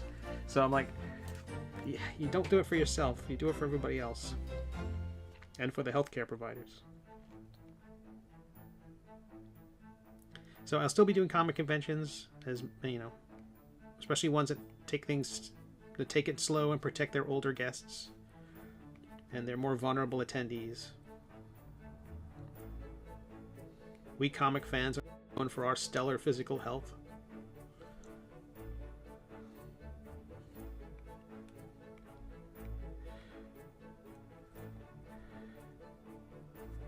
I'm a comic fan, so naturally I'm in peak physical condition. Do what you can, world. So, and I was not able to get a middle-aged comic into the Free Comic Book Day this year. I blew the deadline on me. Not that it would have gotten in. You know, it's an application process, but I would love to have gotten I would love to get my comic into comic book stores. I'm still thinking Kickstarter just to do that, but I think I'm just going to wait for 2023.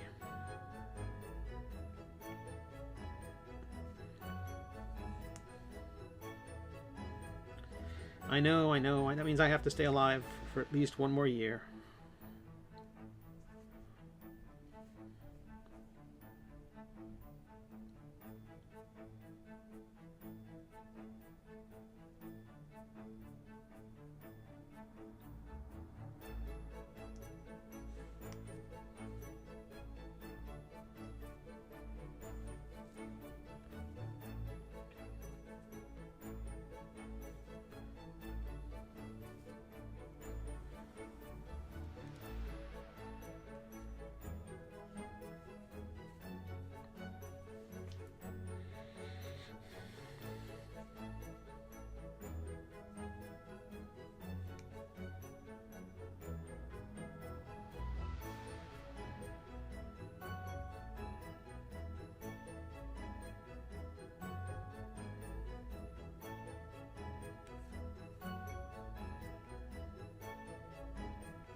Been watching that TV show Peacemaker, excuse me,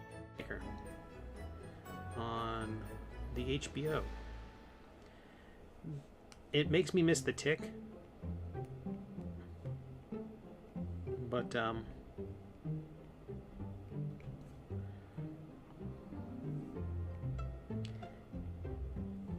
it's well done. I think it's mostly just a showcase for John Cena. I don't know if the show would be watchable without him.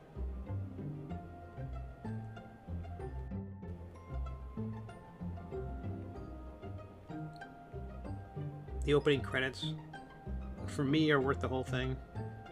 James Gunn is ridiculous. That's exactly my sense of humor, of just yeah, we're doing a TV show, why take it that seriously?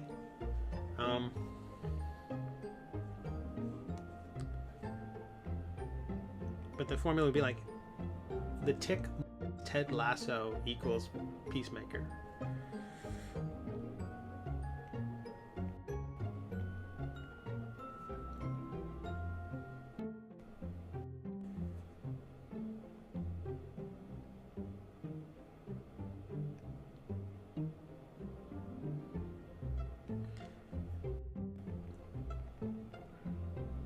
It does feel like there's some gratuitous stuff in there just because they can get away with it. It doesn't really feel like it's for the story, or that it's adding fun. They seem to be having fun. That's, you know, there's almost people are joking in this. You can see sometimes the actors are almost losing it, which I think is good.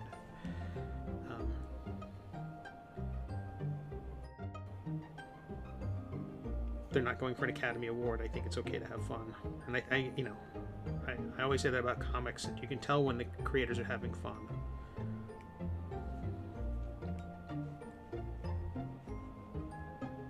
I think I'm gonna have to look at like the early Marvel stuff again and see if are they having fun? Or are they just getting a paycheck? There's a great YouTube channel called Cartoonist Cafe, I've mentioned it before. One of my favorite things, in addition to interviews, they tend to very enthusiastically review their favorite comics of the 90s. Very much from that's Jim Rugg and Ed Piskor. Hopefully I got their names, the pronunciation of their names right. Who are technically, I've always viewed as indie guys. I knew Ed's work from working with familiar with his work because he worked with Harvey Pekar, and Jim Rugg's work is very independent, but they've both done some high-profile kind of boutique Marvel projects, kind of artisanal projects for Marvel.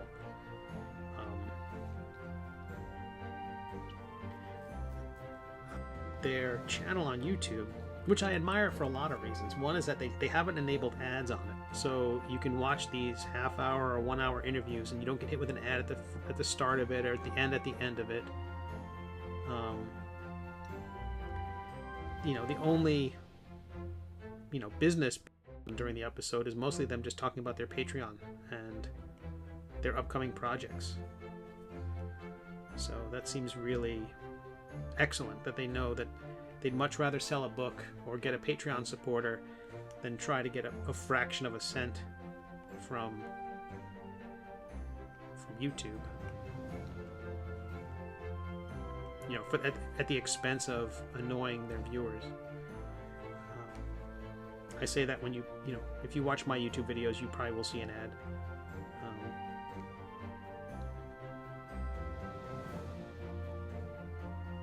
But they do this court reporter thing. That's not the right thing. They read court transcripts from comic cases, and one of the recent ones they're doing is Stan Lee was under oath. There was a trial or a case brought by the Kirby estate, the Jack Kirby estate. Jack created a ton of Marvel characters, including some characters like Captain America, which predated Marvel.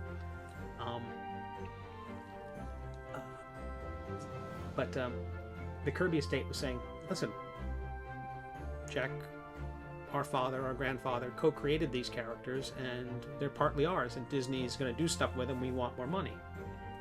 Or they can't. It's partly our creation. And it was going to the Supreme Court. And along the way, there were depositions of people involved, including Stan Lee. So here he is.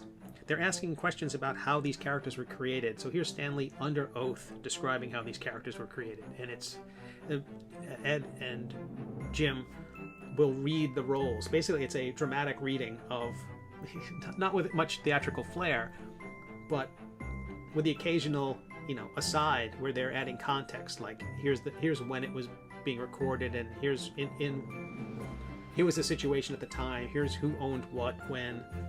They've done the same thing with the Todd McFarlane, Neil Gaiman case, where Neil Gaiman was being deposed, and they were reading the court transcript. Very interesting stuff. It gets into how comics are made, the amount of money that was going around at the time. The Stan Lee one is like here he is. Stan Lee has all these stories about the early days of Marvel, but here he is under oath being asked about those. And you can just tell from the text of it. I don't think Ed embellished or added much flair to the reading necessarily. They weren't trying to, ham it up. But you can tell that even under oath, Stan Lee was being Stan Lee and spinning yarns. Not lying, but the truth as it had come to be.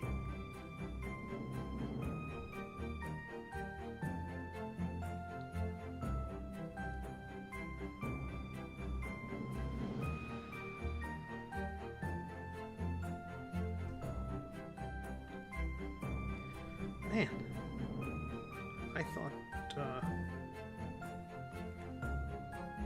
drawing chainmail was hard. This is some tedious stuff. I'm glad I only have to do it once.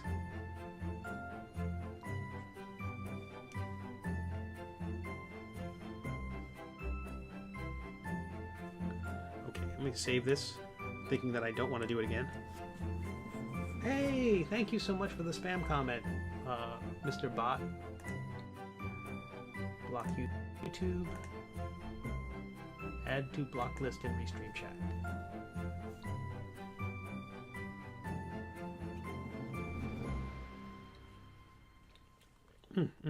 Okay, how are we doing here?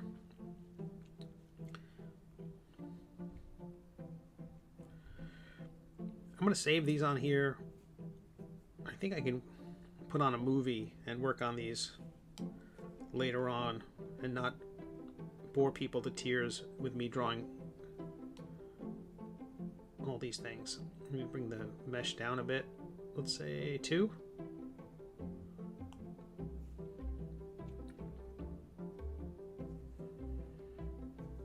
Now what I'm going to do is I'm going to increase the mesh on those little doodads. Take the smooth tool, nice brush, but low intensity, and hit everything. I'll turn off symmetry on these. That will soften the edges a bit, because in the end I want these to look like bits of fabric that were sewn on, and I will go back and add little seam things like I do in the comic when it's a close-up.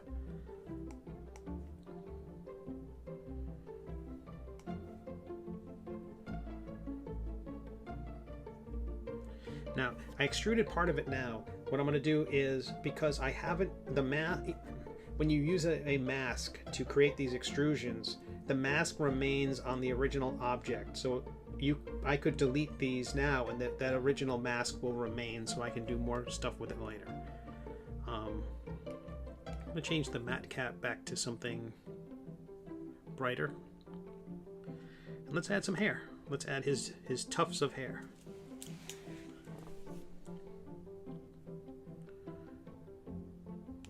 I'm going to start with a sphere, move it up, enlarge it by clicking on that beige circle on the outside. You click on that and drag out, and it will scale the thing. You drag it in, and it will reduce the size of it. Pull that out.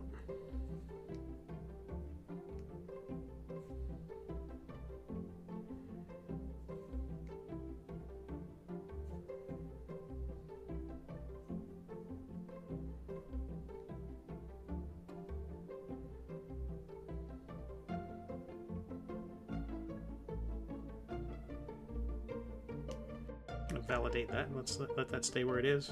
I'm going to increase the resolution. I'm going to turn symmetry on. I'm going to test it by putting a crease on one side, and it appears on both sides. That lets me know that symmetry's up and working. I'm going to shave off a bit of it. So I'm going to click on that little blue in the corner there. By clicking on the blue, it immediately snaps to the side view, and I'm going to use the trim tool to cut out the area behind the ear.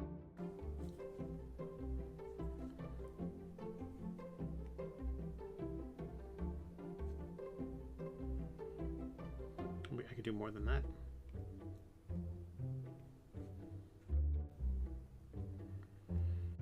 Now with an angle, I'm going to cut out a little bit more, and this should create kind of a secondary. That might not be enough, or it might be too much. Excellent. Just to have it flare back a bit. Using the drag tool, I'm going to pull the hair in a bit.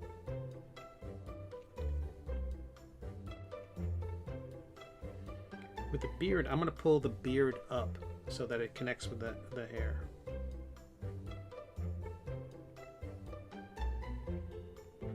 Now this is no longer symmetrical, and there's not a lot of facets there, so I'm going to have to smooth that out at some point.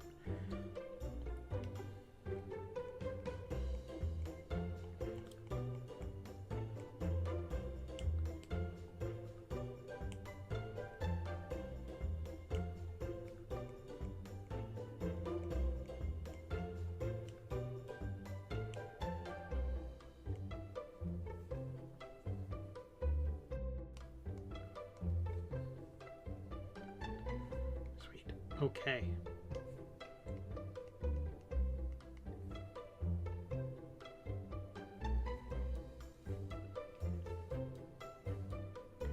So this is going to be the starting point for our hair. I'm going to use a large brush, pull things up. It doesn't quite go as far as it goes a little bit farther than the width of the beard, but not too much further. So I'm going to pull it in.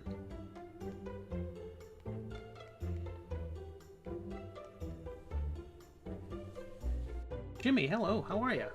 Jimmy James. Good to see you. I am currently working on a 3D model of the Wizard Melvwyn. Melvwyn the Magnificent.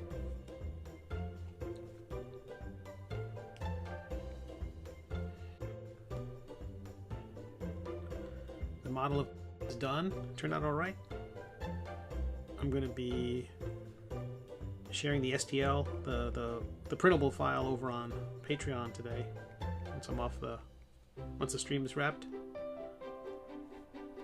And I'm using that program, the same program, Sculpt. I think you and I were talking about Blender and other tools at the end of last year, and I had no idea that this program for iPad existed, and I love the heck out of this thing.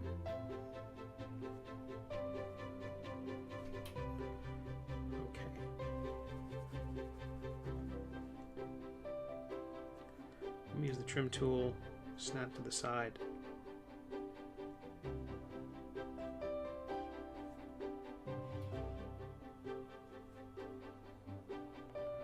Just carve out more.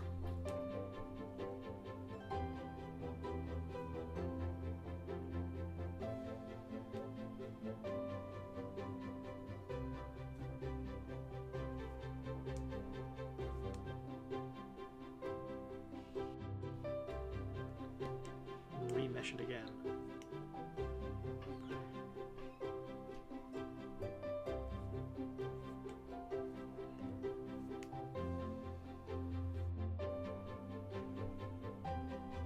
I'm gonna hide his hat. And I think these are the stars, yeah. Stars and moon. I hadn't finished the stars and moons. I thought that was probably driving people to tears. So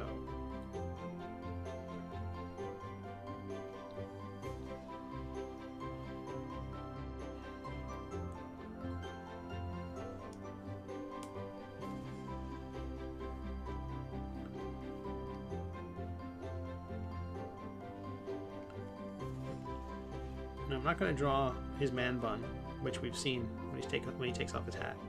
But because the hat's going to cover it, but I just want to have the basic shapes in here. And now you Nomad Sculptor. Yeah, surprisingly, I don't hate this. I feel like I almost know what I'm doing.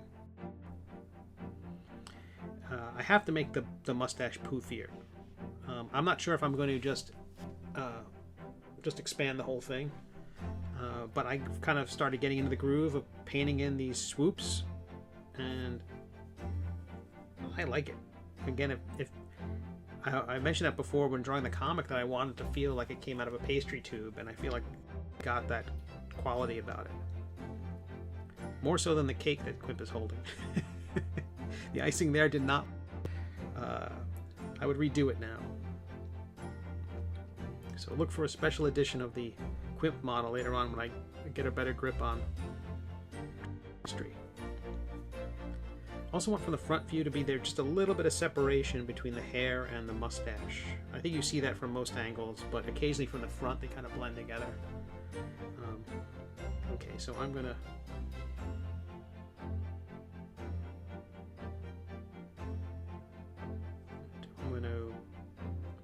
just gonna carve into it now, I think.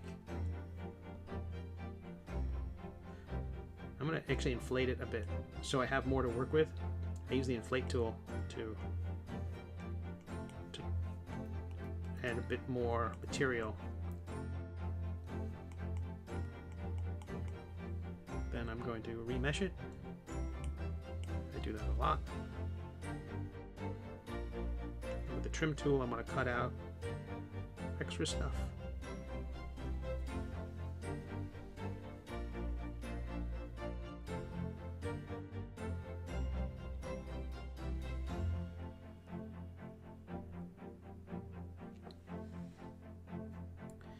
And there was a let me move that reference over just a little bit. There was a new intermission video I put together, just a slideshow of fan art and stuff. Max Power's comic wasn't around to see it, but included his fan art. It was kind of fun.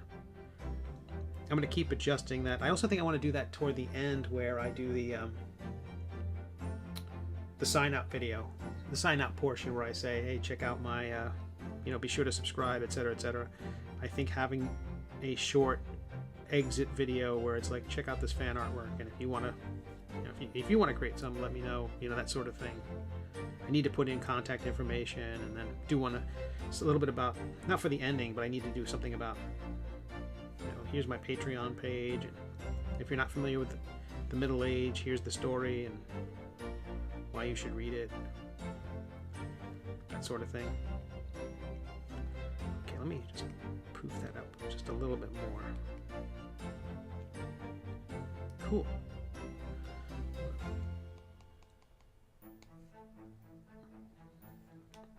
I'm going to soften the whole thing now.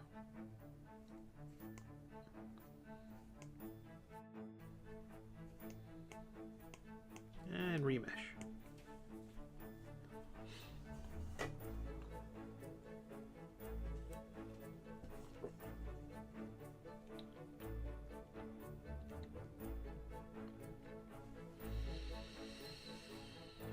I'm going to connect the beard and the hair. I know.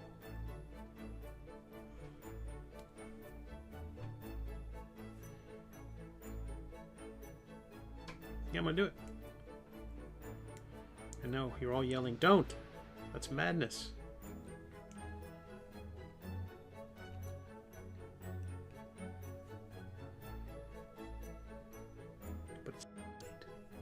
It's done. Let's see if I can trim this out. That elevated symmetry on the beard. Maybe that was madness.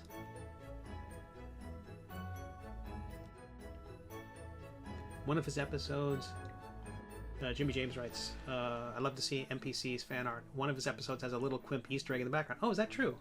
That's awesome.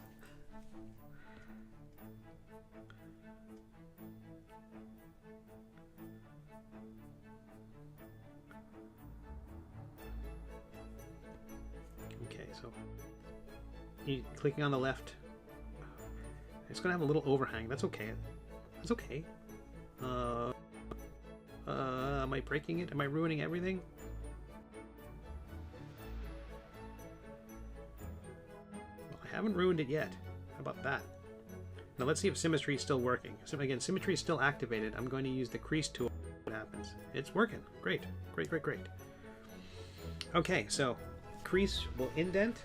I'm reversing that, so it should create a nice positive swoop, which I think is a technical term. So there's the swoop. I'm going to remesh everything. And my cat is here wondering why my iPad is blocking his seat.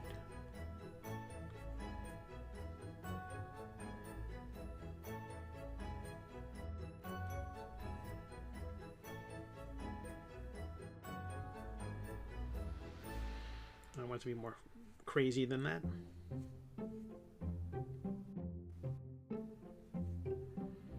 So from behind his ear.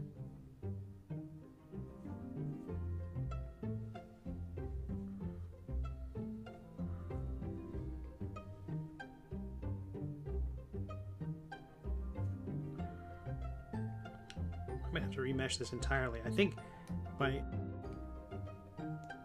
sharing a mesh with the beard and the hair, it is like basically sharing the resolution with the whole thing, so it's like trying to spread the polygons all around, and it might not be enough. So merging it together might be an error.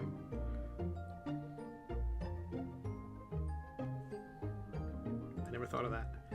Again, I'm new at this. But that's a good thing to learn.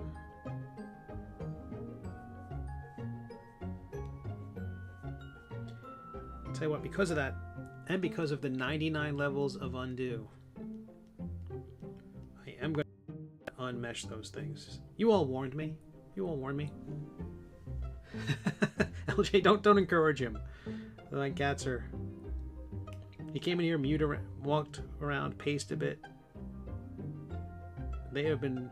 It's been chilly here in Florida. I can't say cold because everyone in all the other states will beat me to death with their winter coats, but it has been unusual for Florida, and the cats have a real problem with it. They think it's the age. They're eating so much, they're putting on so much weight, they've stopped shedding, they're just turning into big fat puff balls. Okay, I'm gonna try to move his hair into his. I'm gonna merge it into the, because it's basically going into the egg shape of his head. When in doubt, save a copy. Yes.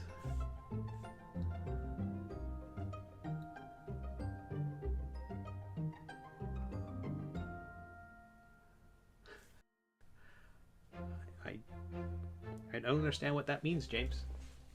I'm so confused.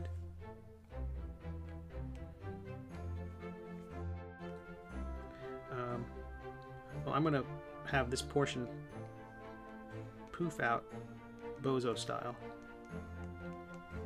And now I'm going to trim it with the trim tool. That really is the most, it's like a big knife that you can just slice into the figure and clean things up.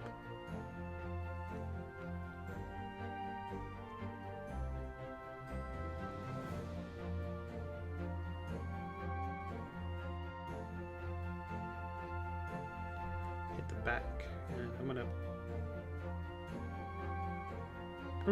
much, making it think too much.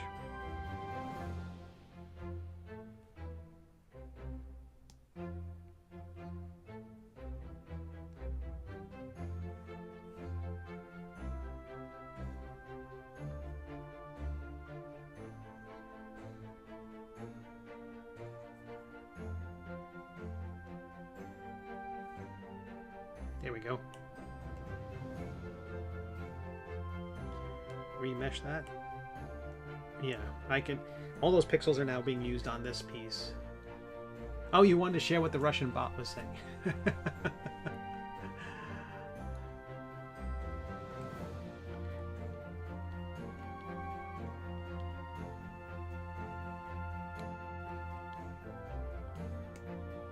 Okay, so soften that up, and then I'm going to go back and add those kind of fun pastry trail type things. I'm going to drag out one other peak so that I don't want his hair to be symmetrical. In the end, I have to make each half of the mustache unique. I have to make the hair unique. The beard is asymmetrical, which is great, but his hair also has to be.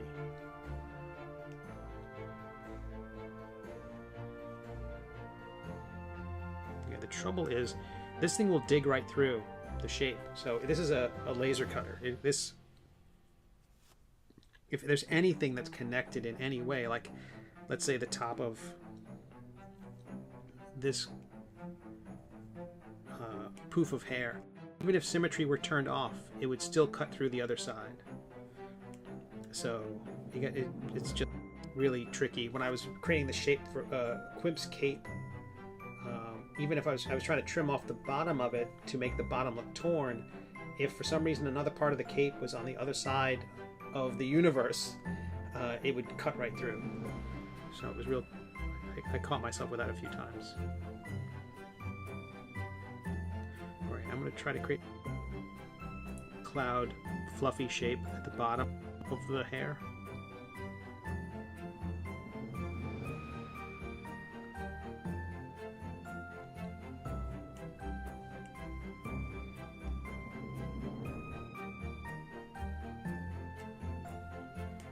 And the cutting really creates a weird, I think I showed that before. I'm going to undo so there's the cut. If we turn on the mesh, you can just see that there's so much less data available in the area that's been sliced. So when you try to smooth it, it's trying to mesh these two, a chain link fence and a chicken wire together, and they just will not play nicely. So by remeshing, it evens the pattern out throughout the whole shape, and now I can soften it. And it softens nicely. But keep some of the flavor of what I was painting on there. Okay. Let's turn the mesh off. Let's trim the shape a bit more. I'm going to cut out a scallop here. Swoop. The same thing with this here, if I can, and not without cutting the back of the hair off. Sweet. No downside for you. I could face plant, but I take calculated risks. I'm doing something artistic that is way beyond my comfort zone. I'll fill you in on Patreon because I think it'll be great for you. No downside. Oh wow. My interest is piqued. James, that was the translation? That's great.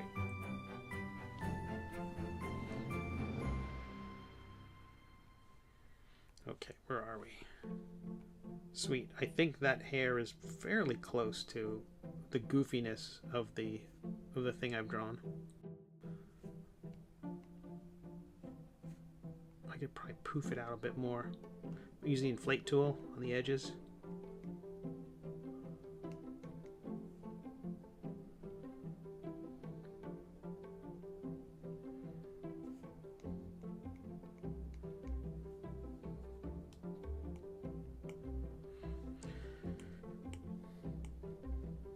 Okay.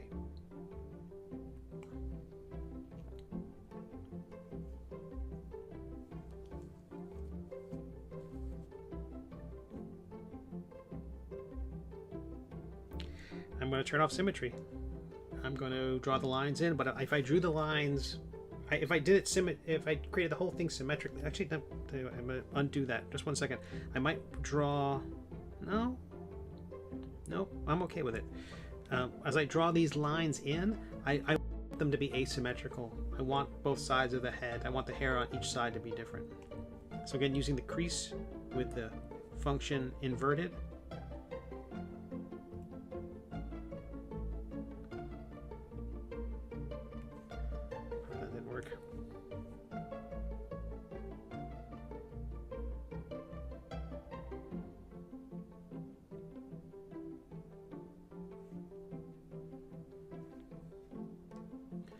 going to increase the mesh to quite a bit higher.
Oops.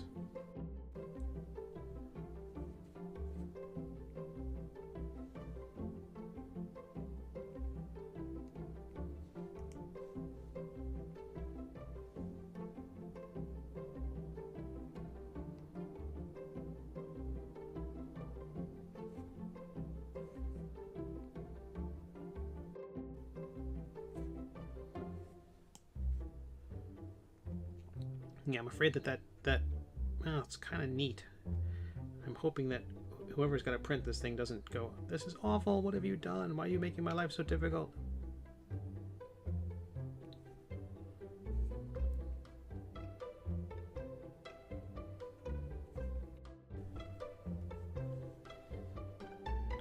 Oh, that's funny. That was a perfect circle, but I was drawing on it at an angle.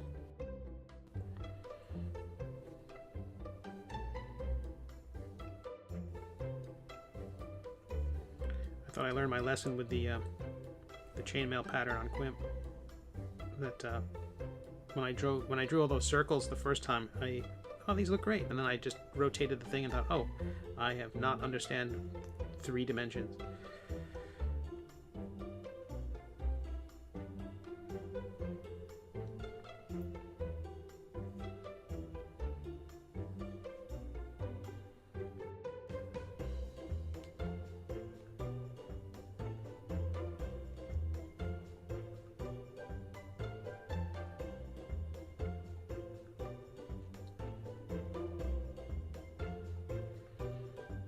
I do feel like if I have to draw a character with an exposed brain, I could be okay with it.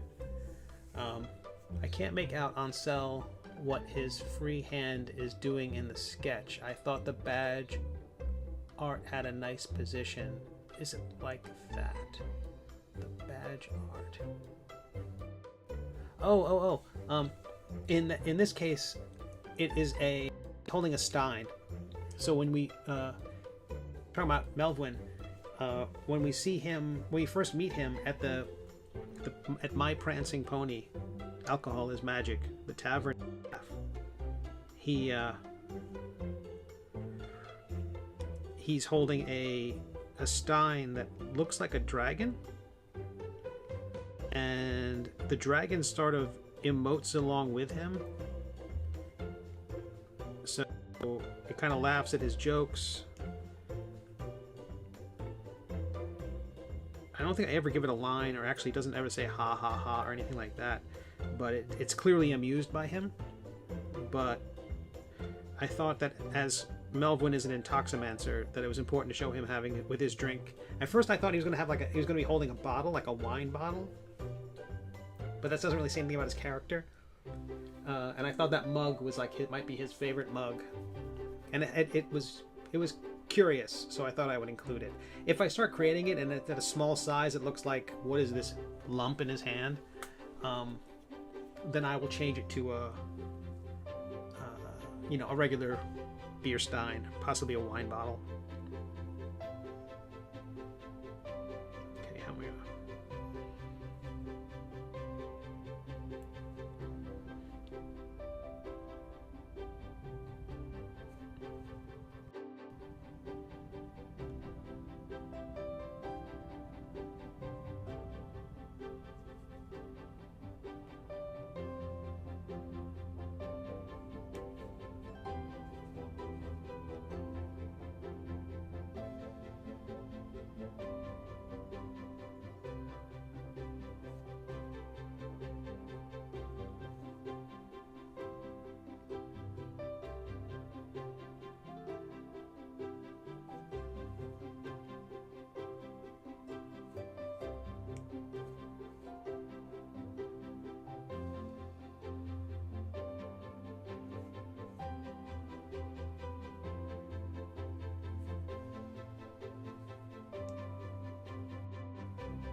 I kind of like how this is coming together. It's actually so brighter on the broadcast than it is on my screen.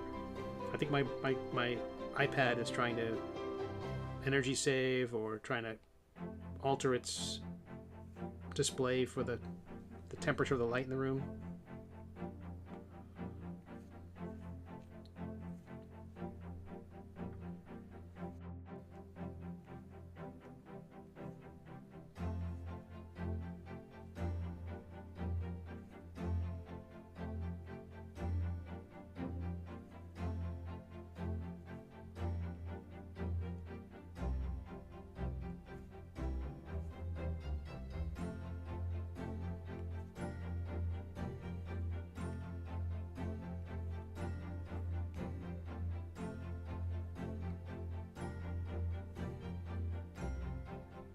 Autosave. Time for a drink. I think the world needs a life-size dragon beer stein. Yes, I definitely agree.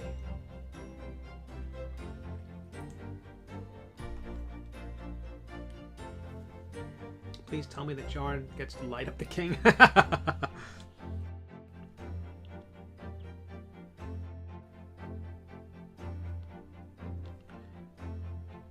Yeah,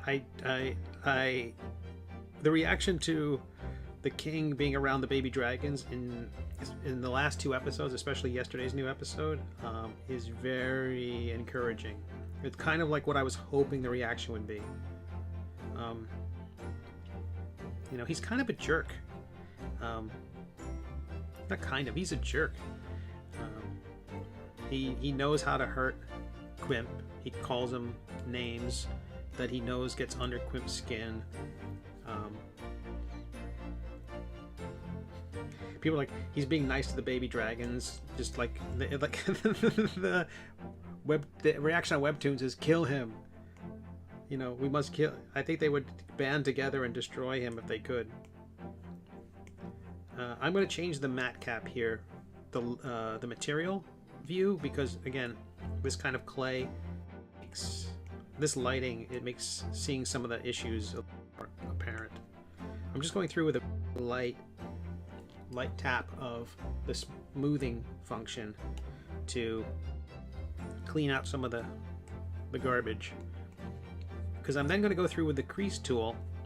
In each one of the valleys, I created all the peaks in that first pass, basically lifting up the shape. I'm going to go through with the crease tool, and in all those valleys I'm going to dig a trench, and that's going to increase the contrast. Again, it's really small, I think it's going to, and I want it to eat at that size.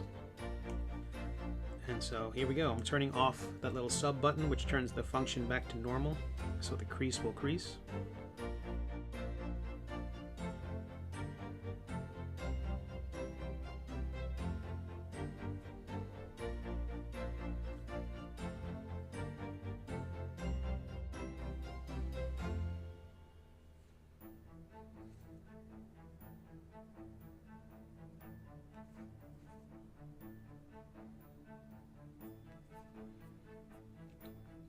I think that's awesome.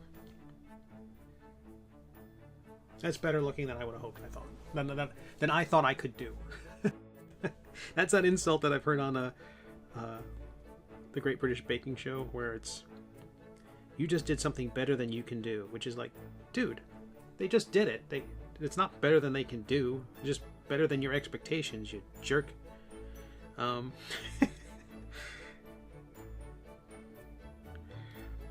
But this is defying my own expectations.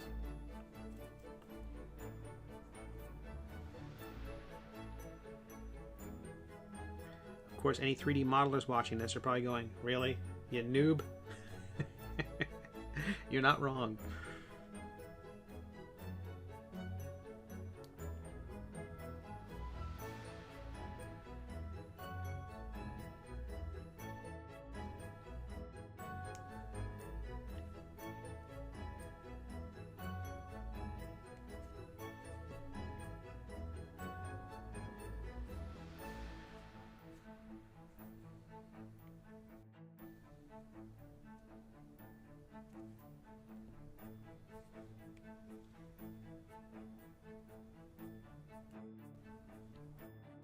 Oops. Base. Turn that base off.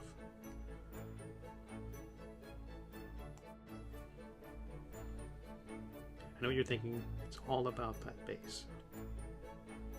Good night. I'm here all week. I'm here Tuesdays and Thursdays.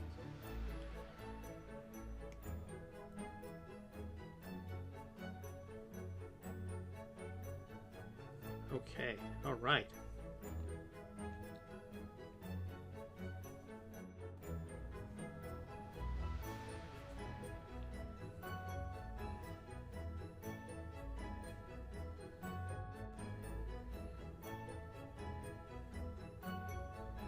I'm going to smooth out that kind of, just this end of the line there.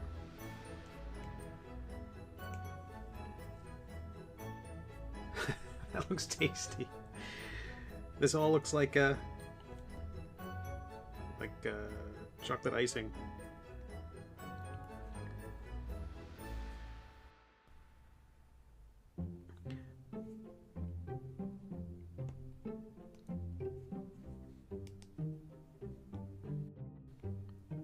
The pattern I'm drawing is basically just the pattern I put on the king's.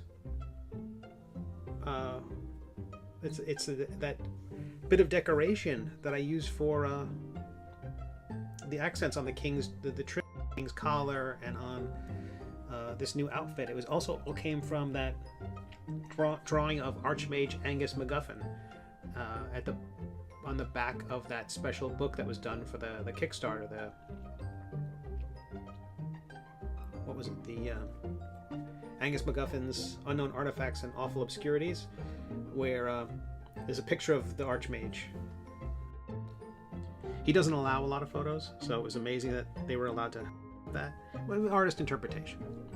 And the pattern on his chair and on his clothes is basically this kind of freestyle swirls.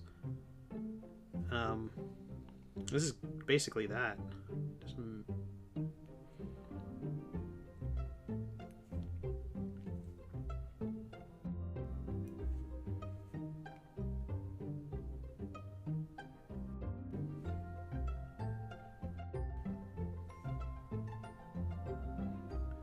I hope this encourages more people to try the program, because it really is fantastic. I heard from a ton of cartoonists like, "Whoa, what is this program?" They're like, "I know you, Steve. If Steve can do it, anybody can do it," and that's damn true.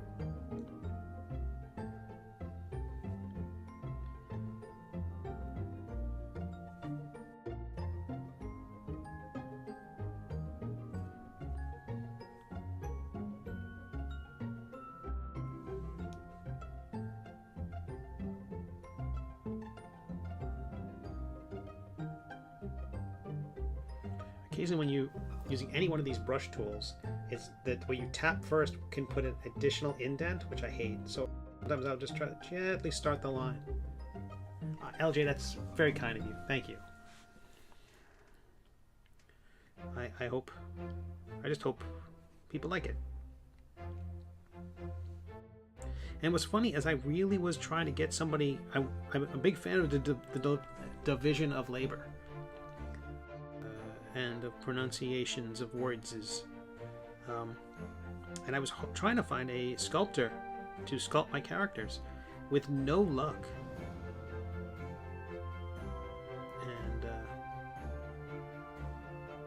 and thanks to YouTube's algorithm, they showed me some sculpting program. They showed me Nomad Sculpt, and all right, I'm in. I'm going to add a bit more. I'm going to turn the crease tool in the other direction to build up and draw a few more hair strokes under here, or just not too many.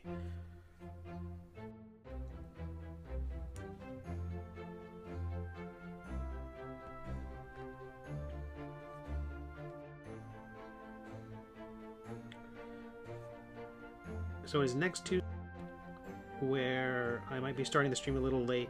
I thought the event was this week. It is next week.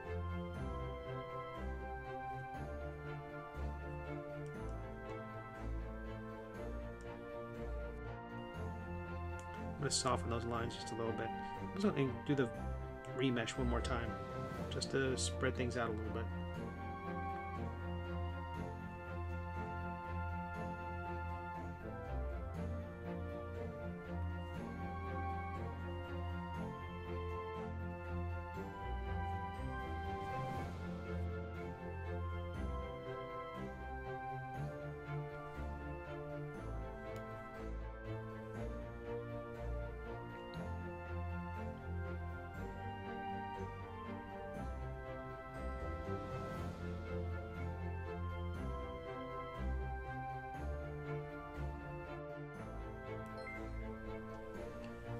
Terry, I know those initials. Thanks so much for the follow.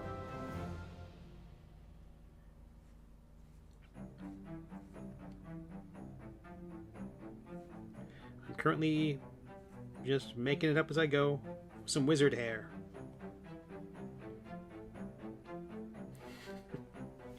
It's really it's really funky. Yeah, I don't hate that one bit. But the night is young. This started as an egg shape. And yeah, so the mustache needs to be poofier.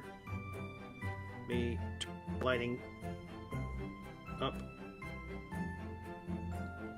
The mustache needs to be poofier. I haven't done any asymmetrical bits of face yet. I feel like I can do some more with the hair, but the asymmetry of the hair is just right. I'm glad I decided to do both sides separately. Watching you work on your sculpt while I draw my comic strip, picking up plenty of info for when I throw myself into learning Nomad. Oh, that's awesome, Eric. That's fantastic. That's great. Yeah, I'm super happy with this thing.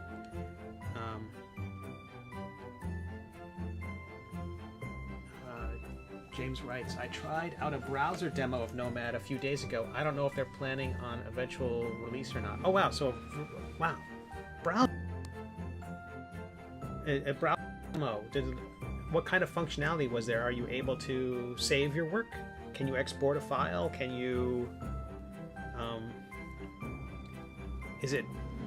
how does it compare? Have you tried on an Android or iOS device?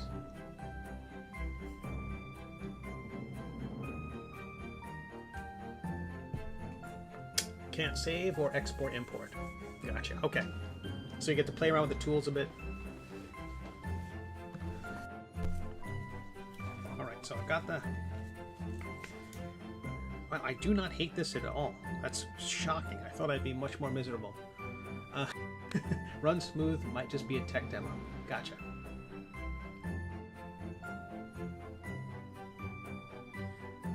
Okay, let's turn our hat back on. Actually, I'm going to take a moment here to name some stuff. Hair. So the process, okay, let me talk shop a little bit about the process of getting this from Nomad Sculpt into a condition that can be used by other programs or by 3D printers. The idea is each one of these objects is a separate thing, and you want to eventually have them as a STL file or some other intermediary universal file format, not just a Nomad Sculpt file. This is the beard. Wow, everything's labeled. It's not like me. There's our hat, which I don't hate at the moment. I think he's coming along quite well. Huh. I'm surprised. I mean, I knew this. It was going to turn out like this. I'm competent. All right. Let's so you get the file, you get it to the place you'd like it, you export the whole thing as an STL file. This is my process. I'm not saying this is the only way to do it, this is what worked for me.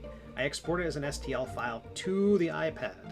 I could go with Dropbox or something else, but I thought let's keep everything local for the moment. That exports your whole model as a single object, as a single thing, with all the various meshes and all the various things all together into a single object.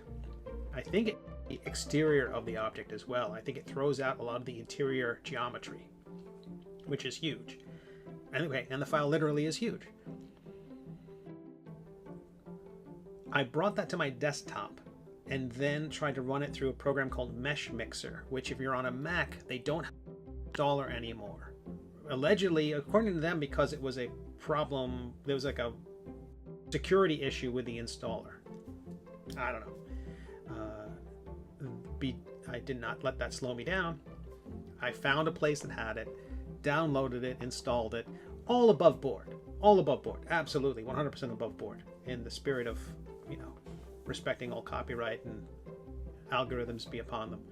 And downloaded the thing, ran it through Mesh Mixer. The reason why Mesh Mixer is important is it has certain things like going through and checking the geometry of the entire thing. Whether if you're on a Windows machine, they still have the installer for Mesh Mixer. You can use it fine. The problem is us Mac folk who are currently deprived.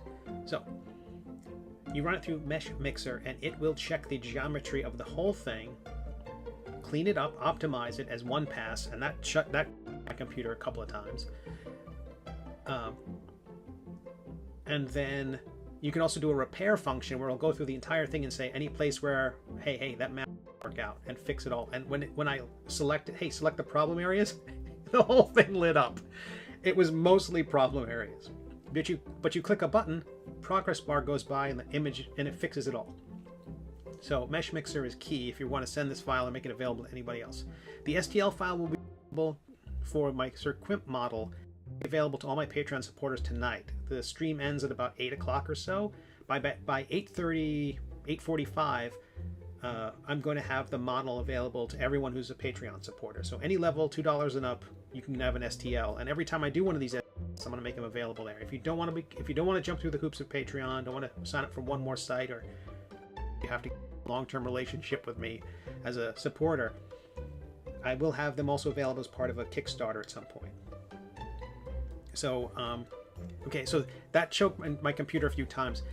What I found worked was, once I saved that initial STL to my computer, my iPad, I then imported as a new document that STL into Nomad Sculpt, and then remeshed the whole thing. That, when I exported the STL again, significantly reduced the file size, made Mesh Mixer much happier, and I used that. So that would be the step I'd say. Finish the thing, export it as an STL file, import it back into Nomad Sculpt, remesh the whole thing, 550, something like that, a high number of remesh of polygons, or it's whatever they call it. It's all the same thing. And then export that more simplified version to your desktop, run that through Mesh Mixer to clean up the problems, and then save that STL. And I sent the file to a 3D printer today, a person who seems to do nice work, fingers crossed, and they said they opened the file no problem. So who knows? We'll see how it turns out. Does Nomad Sculpt also export as OBJ? Let's find out. It does. GLTF, OBJ, and STL. What are your Mac specs? Wondering if mine would choke. I don't know. Mine is not. Mine is a bit of an antique. Every once in a while, I hear that coming on just running this program. I think it's a 2016. Oh no, it's a 2019. That's right. I ended up picking up like a refurbished because I'm a cheapskate. I am a what am I on? Mac Retina 4K 21.5 inch 2019 Intel Core i5 with 8 gigabytes of RAM. I do webcomics. It shouldn't need any horsepower at all. But I find like the iPad's got more juice. Okay. So we got this. Let's build some arms and legs and a butt. It needs to have a hinder. I'm gonna reorganize these things. Tell you what, let's save this as a new file, just so I can easily clean it up and chuck things in. If I need them later, I can find them again. Let's save this. And then save as Melvwyn for Realsies 2. Then going into this hat, that's the top, stars and moon. I just keep this thing organized roughly by from top to bottom, just so I kind of know where things are. It ends up being a lot of layers.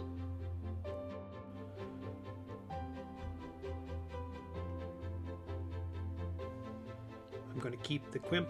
I'm going to keep the platform and the right shoe. That is quimp shoe. I'm using that as reference to make sure I have the scale of everything right. And the cobblestone.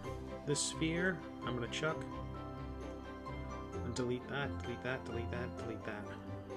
And if you notice, there was at no time did it say, "Are you sure you want to delete that?"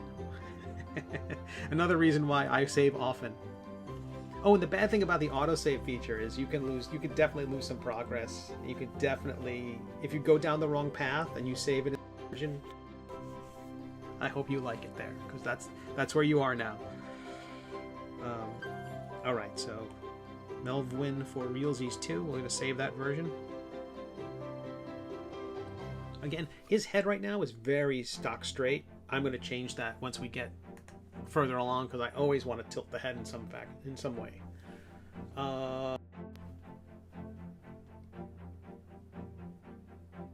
Yes, I saw that, James. Mesh Mixer's website recommend Fusion 360. Apparently, 360 doesn't do what Mesh Mixer did. According to, if you do a search on Google saying, Mesh Mixer for Mac, there's like an educator or two who specifically wants it for some of the fixing things and some of the model correction stuff that this was specifically designed to do. So yeah, I agree that Fusion 360 seems to be, even though it sounds like a Tom Haverford project,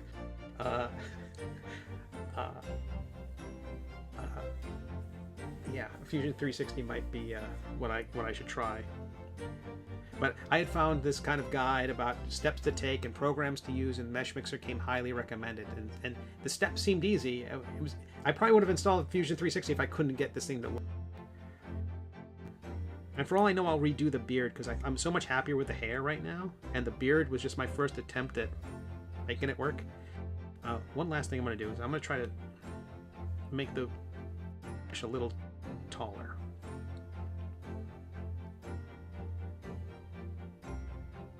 It's cutting into the nose at the moment. Symmetry still on. The trim, the little mustache trim.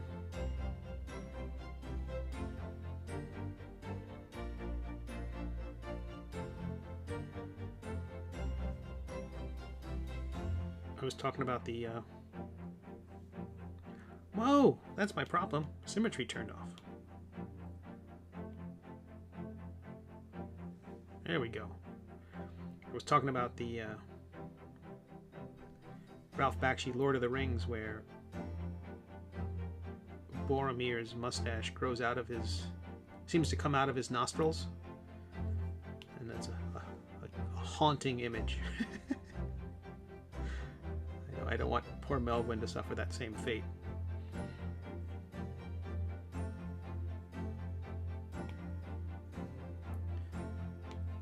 I know I'm going to work on the mustache more later. I know it, I know. I'm just touching it up now. Okay. Oh, the stars. Where are my stars? Okay, I'll put them on for now. I got halfway through the stars on the hat, but it was like clearly, turning this into an ASMR channel. I'm gonna stop. Okay, let's get to. I'm going to increase the background scale of the image there. Something a bit more useful. Let's slide it up a touch. I was sliding the X and Y and the scale sliders around, and that moved everything. Alpha? Live and learn. Overlay.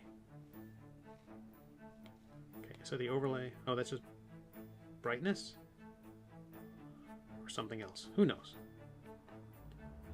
Okay, let's get this thing roughly... Oh, I see. That's...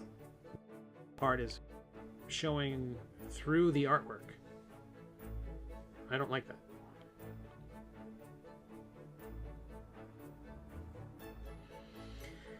Okay, let's say... I think his whole head needs to be larger on the model. Alright, let's do that while we can. Hat. And you can select multiple things by just checking these check boxes on the checklist there. And then using the gizmo. And then clicking on that beige circle and scaling everything.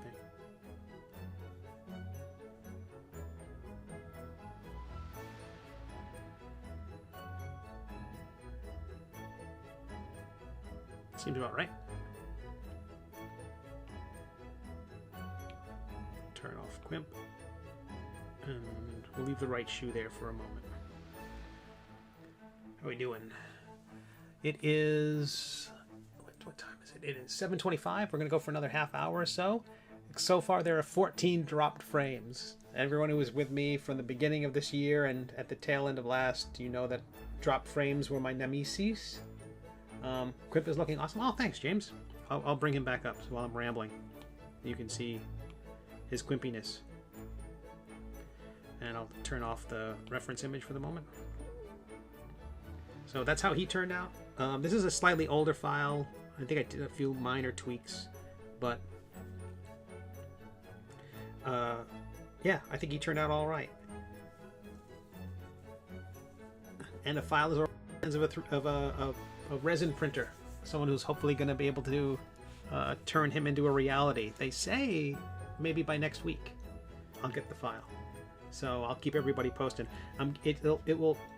The resin printer is going to print it and then prime it, and then they're going to add a layer of color. They're going to paint a single layer of color. I know every other hobbyist in the world would be like, what are you're gonna pay them to paint it? Just a simple flat color across the whole thing? I'm like, seriously? I have comics to draw. I'm like, I have beards to mold. So yes, I'm in that regard. Okay, let me turn off Quimp.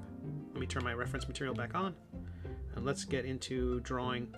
What I did with Quimp, so I did my first model of Quimp, and he basically was stock straight. I want to skip that stage right now, and I'm going to create tubes using the tube tool, and I'm going to create the arms basically in the position I want as bendable tubes. Same thing with the legs. And for the body, I'm going to create a torso, create the chest area, 2 shoulders, and the round belly. And those are going to be my main pieces that I can then move around.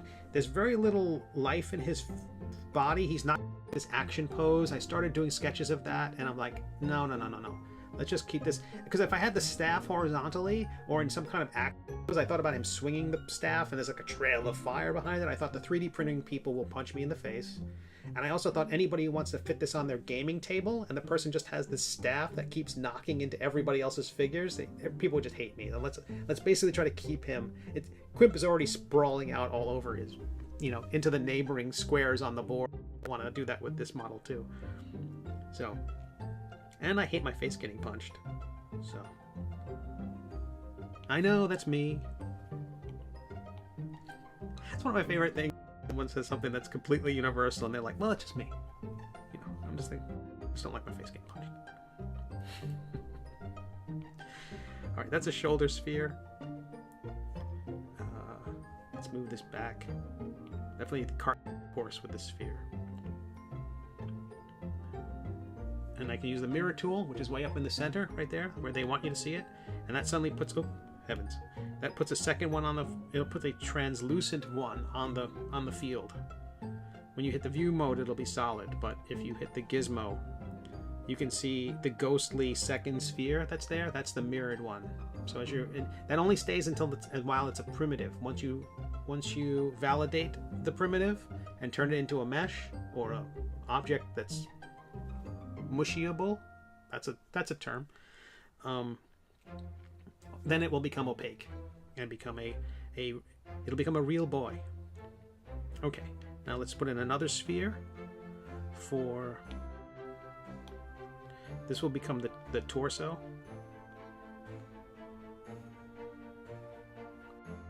Slide it back a bit. I'm gonna horizontally smush it. Horizontally? I'm gonna, I guess, squish it vertically, but I'm gonna slide the horizontal slider by grabbing that blue sphere and sliding it back a bit. Okay, start back. I'm gonna create another sphere. This will be our magician's belly.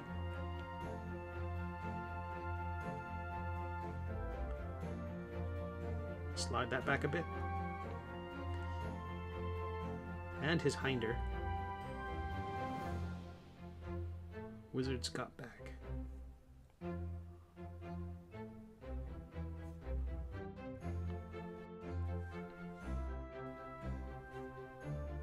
Slide that up a skosh. Sweet. Now the plan with as I did with the cape, you have no idea how much chuckling is going on. You're like, he's going crazy. He's losing his mind. Poor bastard. All right, got. I'm gonna enlarge that a little bit. I think in the end the back is gonna come out. I want his head to be a little bit forward. I want him to be a little hunched. I just a little. Oh, autosave.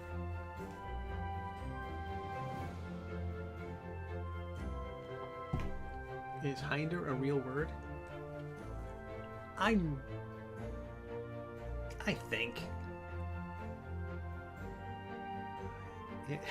It's 6 letters, so it can't be in Wordle. But, he's got a trunk. Yes, he does. Yes, he does.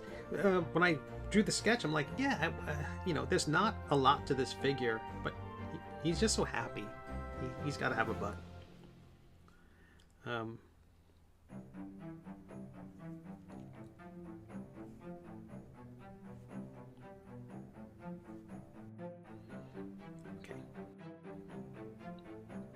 Yeah, I like that. So it's basically 3 spheres, and I'm basically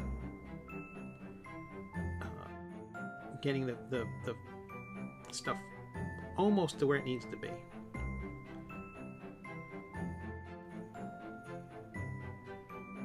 Yeah, I feel pretty good about it. All right, like I'm gonna click the okay. The tube tool it fixes me. If you hit the tube tool, why can I not select anything? Let's go to view, click on the beard. If you click the tube tool, you can't use. It becomes really difficult to move things around, and the tube, the geometry of the tube that you draw is not in space. It's not any fixed point in your workspace until you click the green button, which I will explain in a moment. And certain functions, like I was telling you before, if you click on the blue left on that sphere that's in the upper right corner next to your palette, if you click on that, if you're using any other tool, clay, and you slide right to the left point of view, you hit tube, and you can click that all day long. It doesn't do anything. So I'm going to click clay and click front, and then click the tube. So if you find yourself using the tube tool and behaving, that's why. It's a jerk. I don't know if that's why, but so the leg should be simple. He's basically going to have his legs are kind of locked into. I even have him flare the other way a little bit. So if I were to rotate this shape, everything would rotate, but the 3 points that I just drew would stay right where they are. So frustrating. But once you click that green sphere, you see that green dot? I know I'm calling circles spheres and spheres circles. I'm so sorry. I'm a hobo cartoonist. I don't know what I'm doing.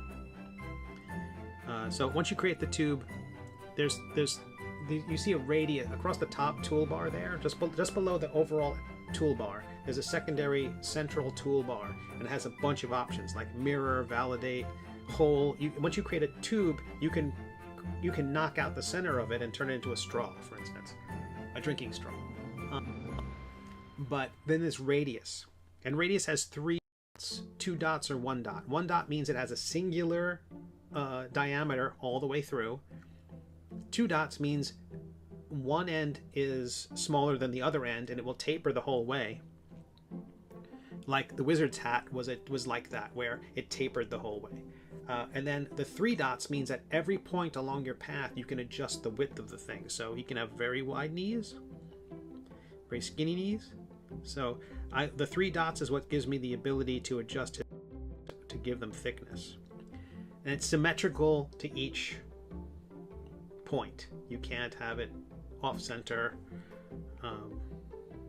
You know, with the lower part of a leg, you might want to tweak the geometry to make it so that the inside is a little bit thicker than the outside because of to hint at the calf muscle. Forget that. You do that after you validate the thing. Okay, which I'm now going to do. The other leg is going to be back a little bit. I don't want him to be just completely symmetrical. That would be terrible. You're a Scrabble cheater. Yep. No. It's not cheating. People can challenge you. I will just very convincingly tell you that it's a word.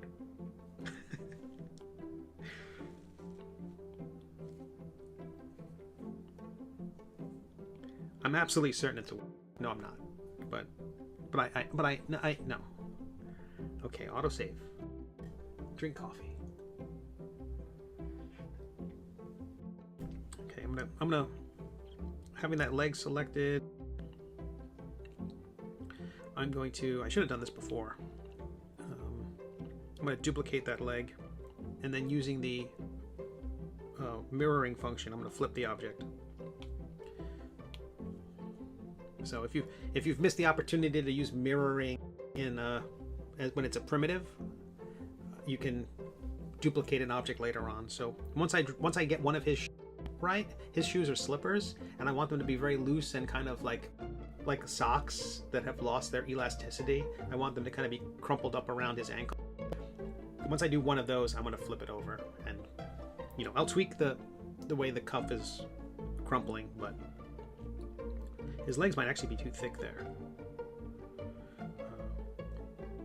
Yeah, I tell you what, I'm going to delete that other leg and just get one of them right. I don't know if anyone's going to see them because under the gown.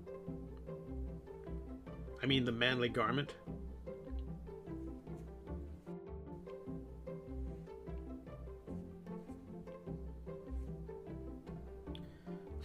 This is fantastic. He looks ridiculous.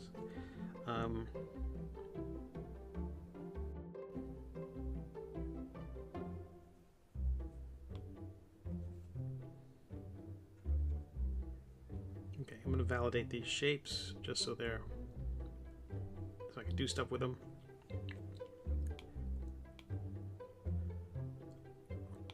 Again, let me bring that up.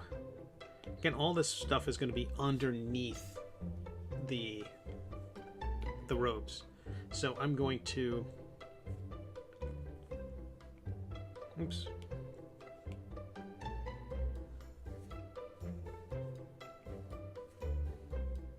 I'm going to end up molding the shoulders, the abdomen, sorry, the chest and the belly into a single object, and then expand that out and then create the robes out of it.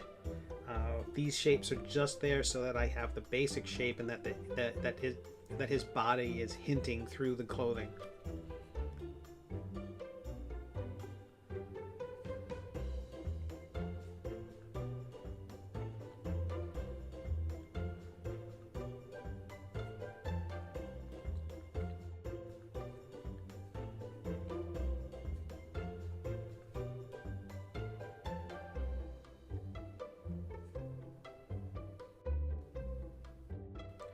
I will want to rotate those things too. I do want to have one forward. Yeah, this, again, just like in the, I don't want anything to be a right angle. That's just recipe for boring.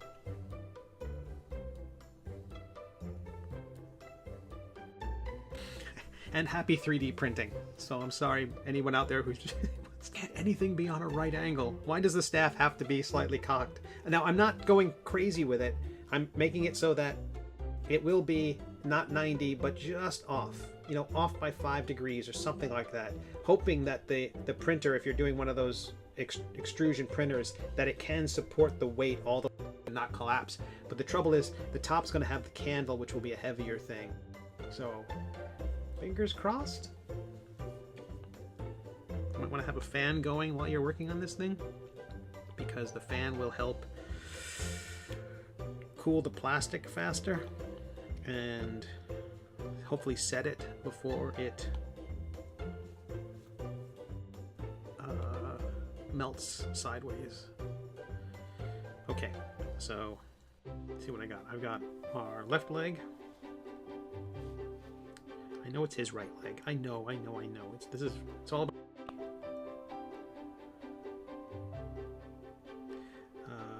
It's a belly. You can name it Tum Tum if you prefer. The system is pretty ambivalent on that. Chest and shoulders.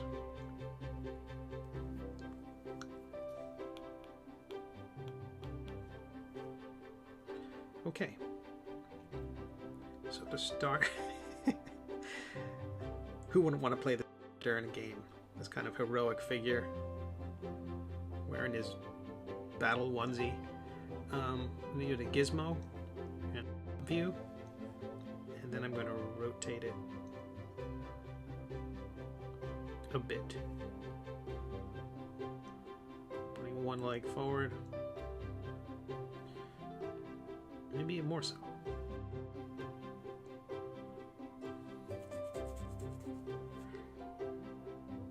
Now, how did I draw that back on him? The shoulder holding the staff is up higher, and then the other side is flaring out a bit.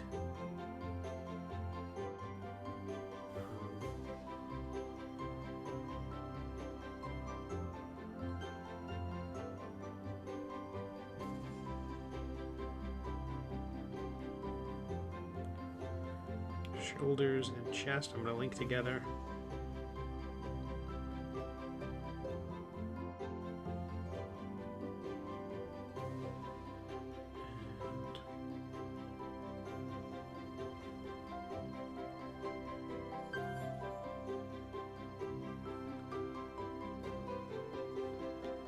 Actually, let me move the legs and the belly together. I'm going to set them off just a little bit.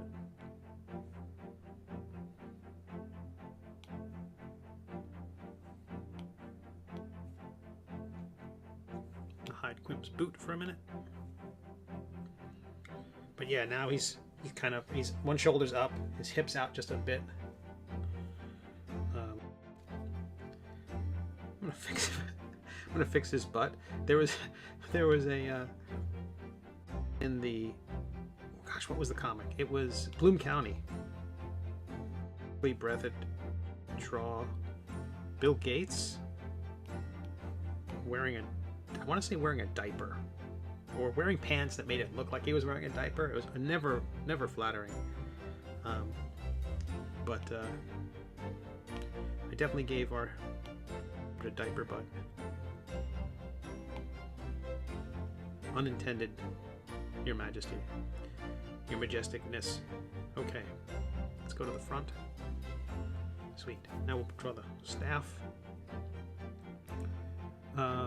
Just for simplicity's sake, I'm going to create a cylinder as a placeholder.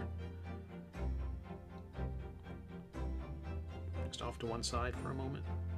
Increase the thickness, and just by grabbing that green circle again and again, I'm extending that out to make the staff. going to... I'm not going to use this as the final staff because why don't I want to?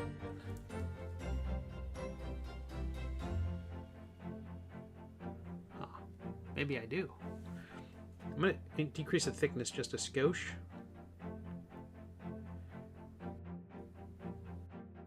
Maybe I do. But if I want to do that, then I wanted to get the candle in place now. Because the tricky bit is if I created the staff and then I have to add the candle later on, then I've got to match the angle of the candle and everything. But now that I can build everything out of a cylinder, I already have a cylinder, which is the staff. Tell you what, I'm just going to make the the candle cylinder right now, just as a... Let's do that. Staff or AF staff.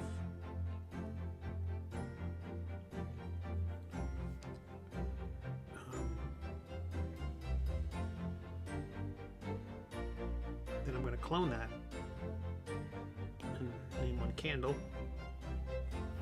And I'll carve the candle out of this later. So I'm going to create it a little bit larger, shrink the size a lot, make it larger.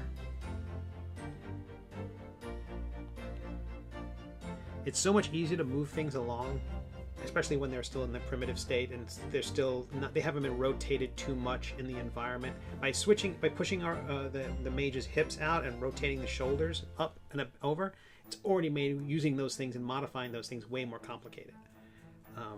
For me anyway. Again, if you're a real 3D modeler, your mileage may vary. Okay, cool. So there's no grouping in this program. You should know that. I would love to be able to put those two things in a folder. And if there is a way to do that, and I'm missing that very obvious button, but I don't think so. I don't know if simple merge will let me unmerge them. Wait a minute. Oh.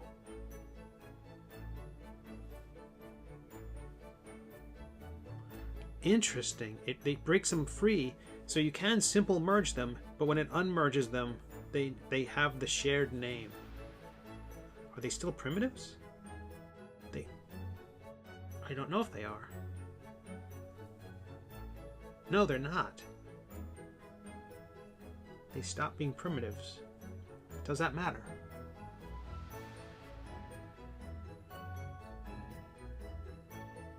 I don't know if they'd lose their orientation. So what I mean by that is, the cool thing about working with a shape, keeping them separate. Hey, NPC, Max Powers Comics. The nice thing about keeping them separate is that later on you can still scale them by their original local XYZ coordinates. If I merge them together and separate them, do they become brand new objects and no longer have their original thing? Because I would like to be able to scale the candle according to the height of the candle and things like that, as opposed to it's XYZ coordinates in random space. Made it for the final bit. There was a 5-minute, if you check back the replay on YouTube and or Twitch, at the break I have the guest and fan art gallery that plays during the break, and so your work is in the your piece is in there, and you get a shout out. So nice to see you. Okay, so let's turn our reference back on. Let's get it out of the way. Let me scale it down a skosh. Move it.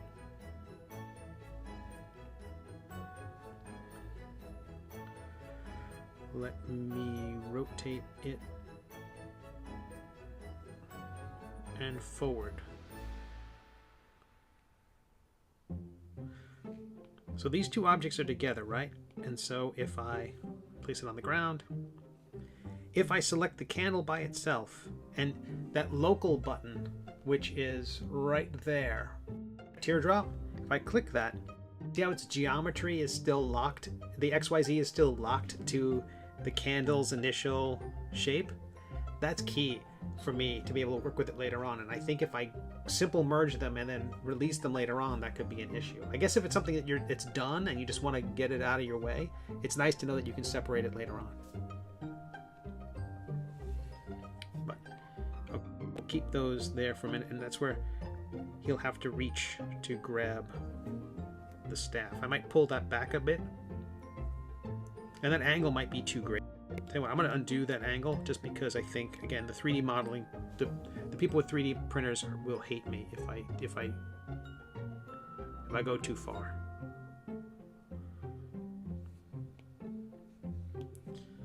And I can't, and I need their love, frankly. Okay. So, hit the right view, rotate it slightly forward.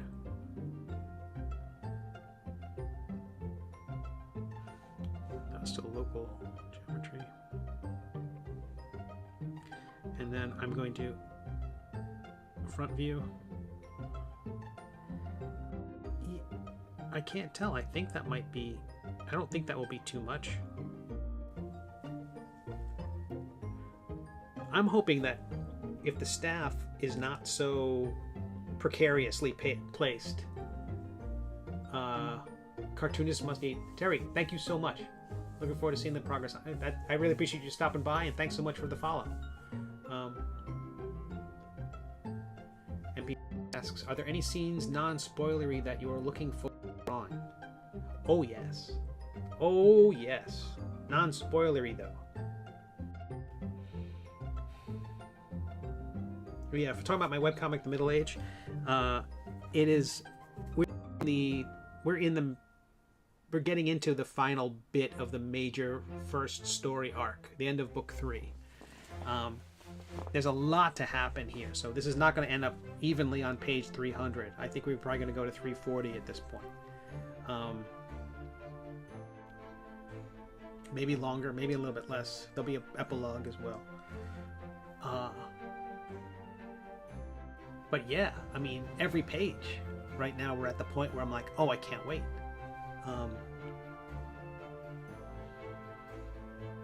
Yeah. Okay, so that's where the staff will go. I'm gonna use a tube tool. We've already found out that that is a nemesis of sorts. You go back to the gizmos, click on his beard, and then select tube. That's weird. Looking at it from the right view. See, I have the tube tool selected, but because I got a beard, I was able to click on, I don't know, who knows why this thing is behaving. Oh, you son of a gun.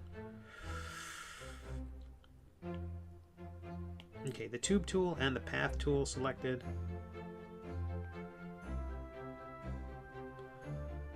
His arm's kind of straight out and then up, and it's about as tall as the wrist, which is what this blue circle will be, is about the height of it, where his beard plumes out, and then his hand is very large. So I think the elbow is going to be, those white dots indicate curved points. If you click them, they change to black, and those become corners and not curves. So that's for creating straight lines. Probably fine. I did it again. I rotated the thing.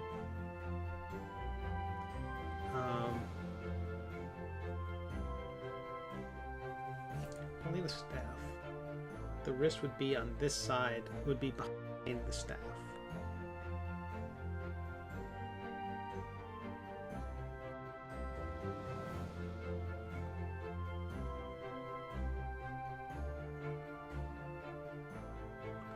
Okay, I'm gonna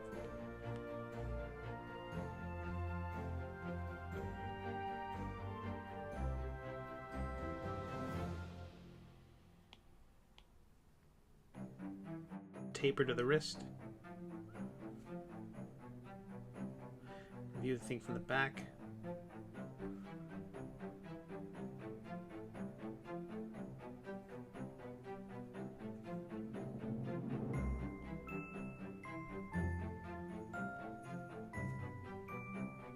I'm going to add a point and then drag this thing into the body.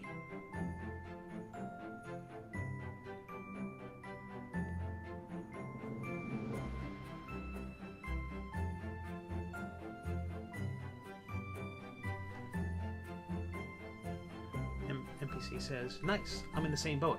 I'm finally at a place where every page is very fun to me. Also been thinking about taking up 3D sculpting after seeing your videos. I'll let you know if I ever end up starting. Oh, fantastic. That's great. Yeah, I'm glad I'm doing this. This is a lot. I was mentioning before that I was trying to find someone who would do this, who could do this for me, like a 3D modeler who's actually like a pro at this sort of thing. But I didn't have any luck. I feel like the arm is almost straight out, holding up. Like his arm, like he's using the staff. He's putting his weight on the staff. He's holding the staff, and it's holding him. And I think that's a legitimate. His shoulders are super low in that drawing. It's really kind of cool. I might lower them all. I want to do that. Let me lower the tube, the chest, and shoulders. Selecting the gizmo. Finding the list of stuff. Pulling everything down.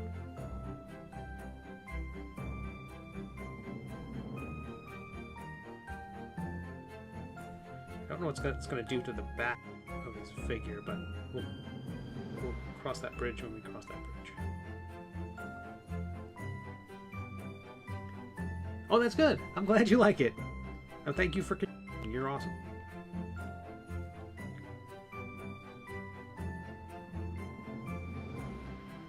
I hope it inspires more people to send art my way. I have to put in a bit of text, which will be like, hey, if you want to send in artwork, here's where you send it. It was great. Jared did a beautiful job. Okay. All right. Let me validate that. Let me click the green button on that hand if I can find the tube for it. There it is. It's an extra. Wait, no, it isn't. Click the tube tool. Oh, it's already been changed. Okay, I'll just validate the dang thing. Okay, so one arm. How are we doing back here? How's this holding up? I got to compare that to the reference image.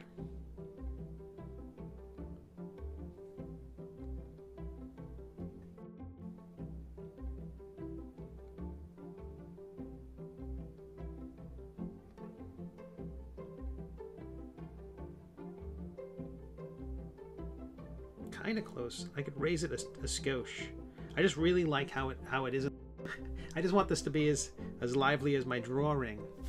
Ooh, I will change that autosave to drink coffee.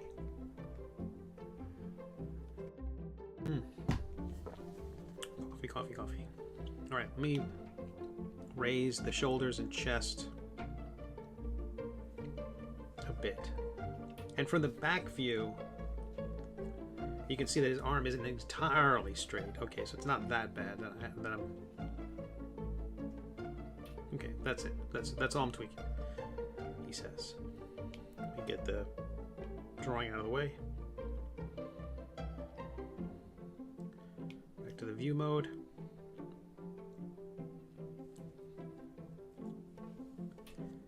Where are we? I missed a million messages in the last hour. Oh, I have to respond to that. Okay. Now the idea is you're not going to actually see his belly and his body because it's going to be hidden behind his garment. I'm going to bring his hips in just a skosh.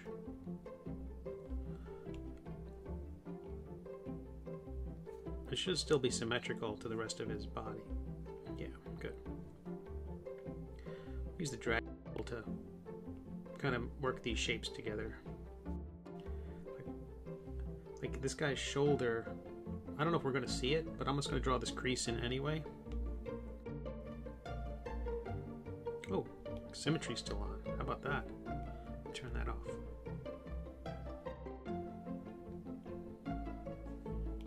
Increase the resolution.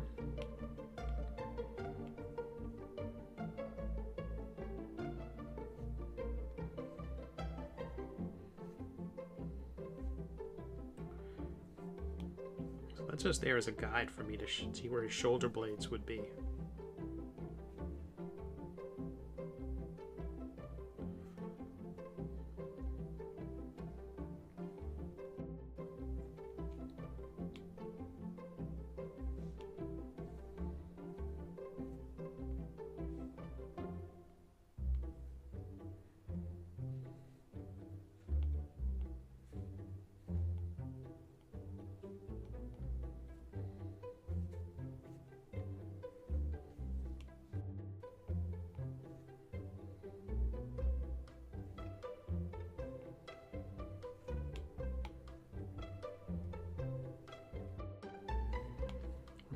Now the idea again is I'm going to merge all those shapes: the shoulders and the body, the torso and the chest and the rump and belly all together, and then drape fabric off of it.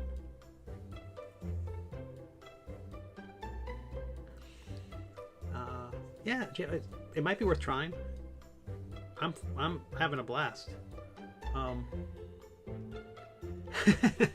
I don't know, but you know, I just know these characters better than.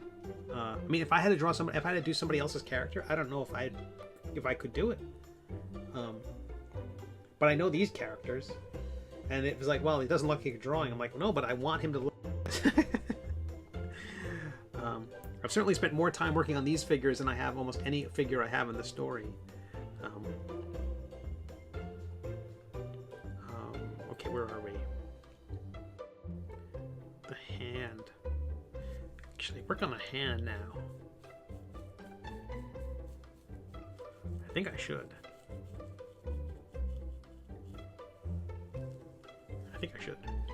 Okay, so the hands are tricky because they're freaking hands. Every medium, there's no easy medium for hands. Okay, I'm gonna start with a sphere. I'm gonna flatten it. I'm gonna taper it. I basically just want to create whatever that is. The slabby square meat of it, and then I'm gonna draw joints off of it. Melvwyn's hands are very wizardly with big knobby knuckles. They're gonna be like Secret of Nim, Nicodemus at the beginning. Those gorgeous hands of that rat, the rat Nicodemus, and he's moving the pages of this magic tome, and it's just awesome. Okay, let's validate it. Let's remeshing going on. We'll look at the side view. We'll flatten it.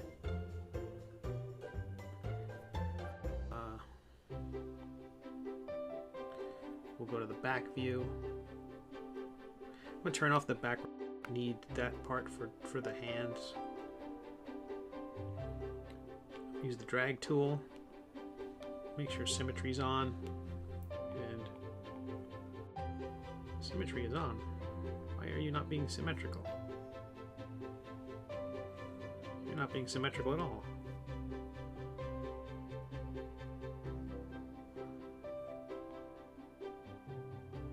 Interesting.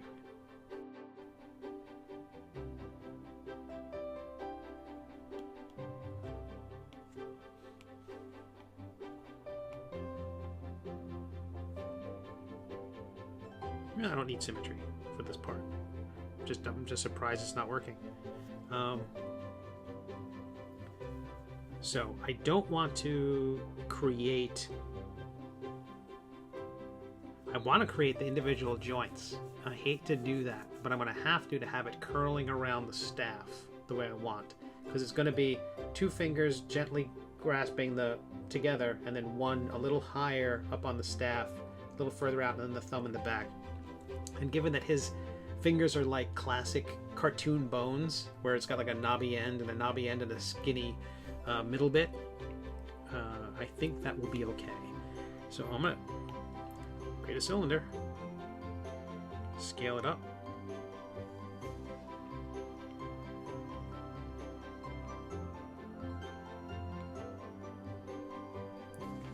top of this thing, I'm going to use the trim tool and just shave off the top, because why not?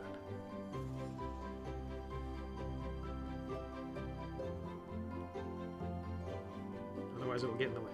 Okay, let's validate that. Let's increase remesh amount to something random.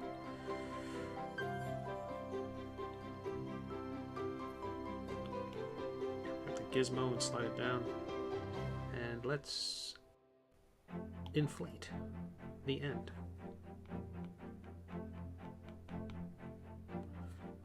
I don't know if this is the best way to do it. This is how I'm doing it.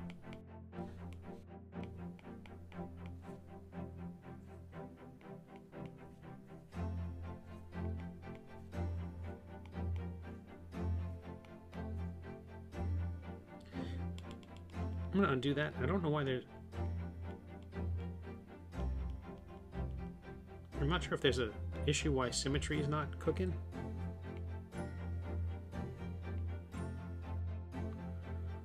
But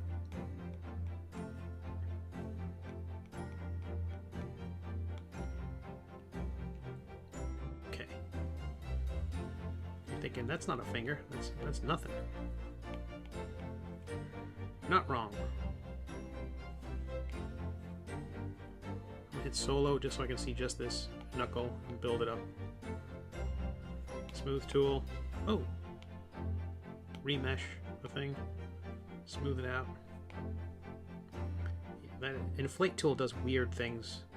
It creates this kind of odd organic geometry. Doesn't make any sense to me. Look at those creases. That's what the inflate tool did. Here back, coffee pot is crying out to me. Oh, I'm so sorry. I missed out on some stuff.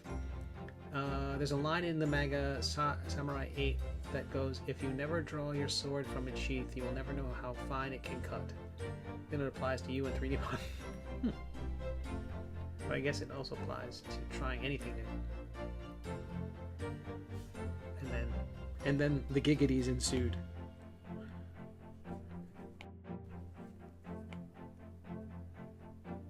Okay, I'm gonna remesh that one more time because that's way too much. This is just this is one bit of a finger, and it's like already like a billion pixels. Way too much. Okay, turn solo off. And I hate it.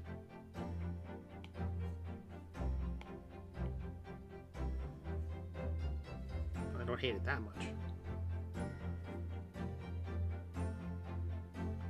Okay.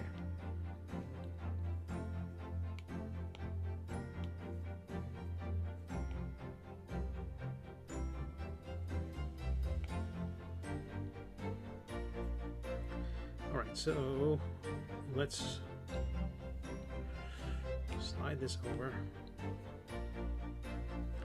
enlarge it a bit, scale it vertically, enlarge it a bit, flatten that a bit.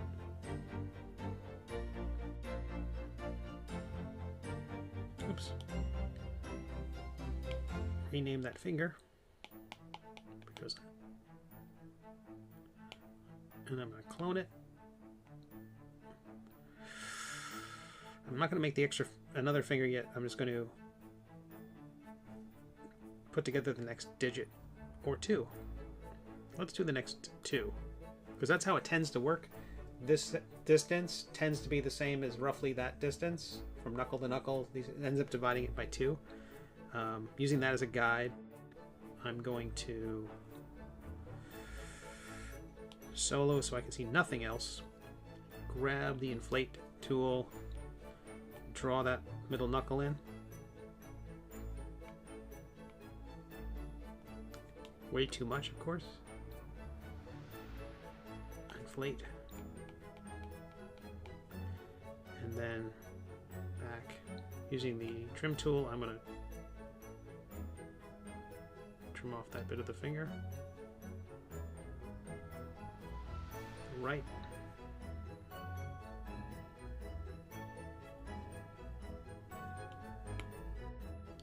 Nope.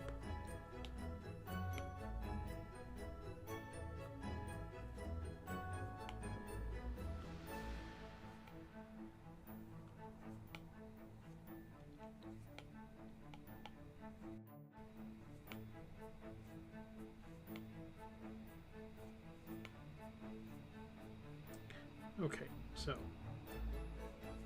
it's asymmetrical, not great, not what I was going for, but now what I'm going to do is I'm going to remesh it one more time. Since the smoothing wasn't having the immediate effects I wanted, so clearly it was running out of material to work with, I'm going to grab the drag tool and bring in the top of the finger. That way it kind of looks like my comic, where everything's got a... Not that great. I'm going to do that. going to look like my comic. Not that great. Whoopsie. I'm just going to carve it out. And I'm going to change my matte cap to something easier to work with. This is a very pretty matte cap, but this clay color is a lot easier to work with. Right now I'm subtracting clay from the top. So when I look at it from the, it should start looking more like a finger.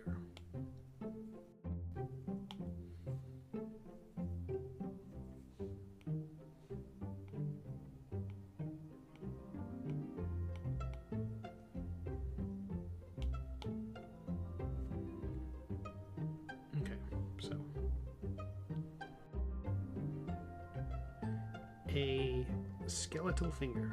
I'm going to grab the one above it and increase the width. If I can. I can't, can I?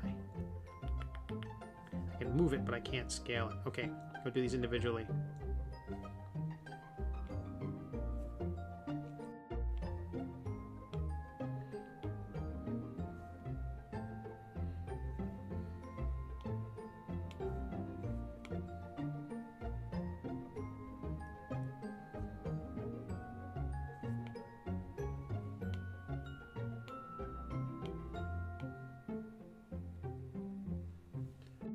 Oh, it's 8:11. Oh my goodness, I can't believe I'm still going. All right, you lovely people. I'll see you at the next live stream. MPC, thank you so much for being here. I didn't realize it was after 8. We've been at this almost 4 hours. I started a little bit late tonight. But thank you all so much for being here, for being awesome. Hope you catch the next one. Again, my streams are... I didn't mean to give everyone the finger as a way to sign off. Behind those. Steve, you're the worst. Goodbye, everybody. Here's the finger. Thank you so much. I think the mustache needs to be floofier. I'm going to put the stars and moons in while having dinner, because, you know, what else am I going to do? I'm really happy with how everything's coming together. It doesn't look as awful as I thought. And if you are the stream schedule it's now the set stream schedule. It's Tuesdays and Thursdays, 4 to 8 p.m. With the occasional bonuses I pop in from time to time. But that's going to be it from going forward. Next Tuesday might start a little late because of a vet appointment. My guy's got to be there at 2:30. Should be done by 3. Back here by 3:30. And then everything plugged in by 4, but it might be a little bit later than that. Just to talk him off the ledge. Nervous traveler, nervous patient. But Tuesdays and Thursdays. And if you're new to my webcomic, please check it out at middleagecomic.com or on WEBTOONs or Tapas. Just do a search for The Middle Age by Steve Conley. 2 collections are out. Soft covers are available from Amazon. Hard covers are available from my website. The STL of Sir Quimp will be available this evening, shortly, in mere moments. I'm going to try to export a large animated GIF of the turntable thing and see if I can upload that to Patreon. That might slow me down a little. But the STL of this file will be available for all Patreon supporters at the $2 level and above if you go to patreon.com/SteveConley. So if you want to get the file, that's how to get it. Again, patreon.com/Steve Conley. Thank you all. Have a beautiful night. I'm sorry. I'm eventually have my outgoing video be the art montage. But so far that's just for the intermissions. Have a beautiful night, and I'll see everybody on Thursday, I hope.